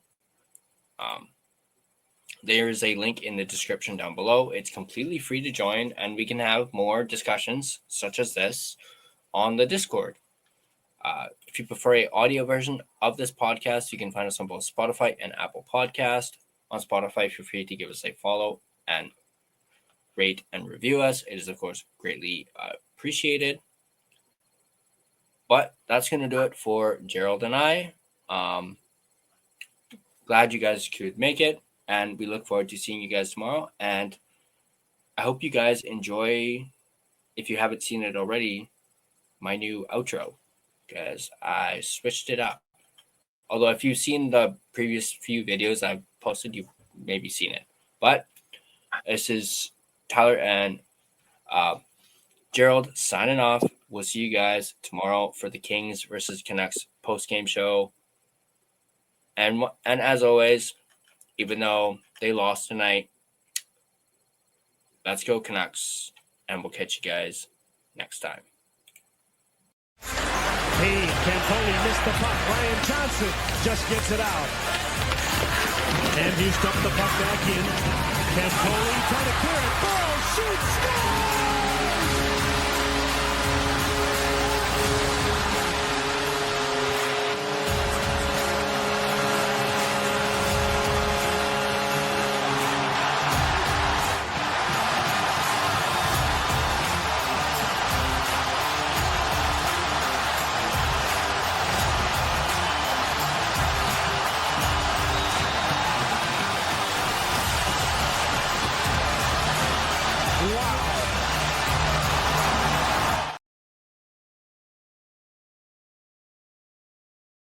Everybody knows Shaq, but off camera, he's just a regular guy. People never believe me when I say I'm just like them. I take out the trash, do dishes, and I struggle with moderate obstructive sleep apnea, or OSA. And a lot of adults with obesity also struggle with moderate to severe OSA. You know those scary breathing interruptions during sleep, the loud snoring, choking, and daytime fatigue? I knew I had to talk to my doctor. Don't sleep on the symptoms. Learn more at don'tsleeponosa.com. This information is provided by Lilly, a medicine company. Extra value meals are back. That means 10 tender, juicy McNuggets and medium fries and a drink are just $8. Only at McDonald's. For limited time only. Prices and participation may vary. Prices may be higher in Hawaii, Alaska, and California, and for delivery. The best TV comes in many forms, from real-life mysteries to blockbuster dramas, family favorites, and buzzworthy reality shows. Philo makes it easy to stream them all with one simple, affordable subscription. For just $33 a month, Philo offers more than 70 live channels, including favorites like AMC, A&E, MTV, Discovery, and Nickelodeon, plus on-demand TV like the entire AMC Plus library. Whatever the mood, there's always something new to uncover.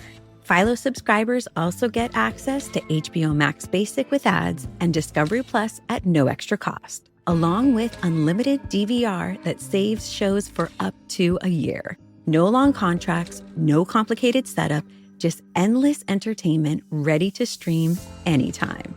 Ready for a better way to bundle all the TV you love? Get started at philo.tv. That's PHILO.tv.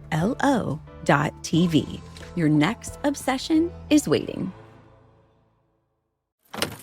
es más que complacer a un cliente. Es un punto de venta conectado al Internet con fibra óptica de Spectrum Business, que registra todas sus transacciones de forma segura y es respaldado con servicio al cliente las 24 horas del día, 7 días a la semana, localizado en los Estados Unidos y técnicos locales. Es todo lo que importa. Obtén Business Internet Advantage gratis, para siempre, cuando te cambies a Spectrum y obtienes 4 líneas mobile. Visita spectrum.com/free for life para más información. Se aplican restricciones. Servicio no disponible en todas las áreas. If you like the show, please take a moment to rate, review, and subscribe. It really does help the show to grow. Thank you for listening.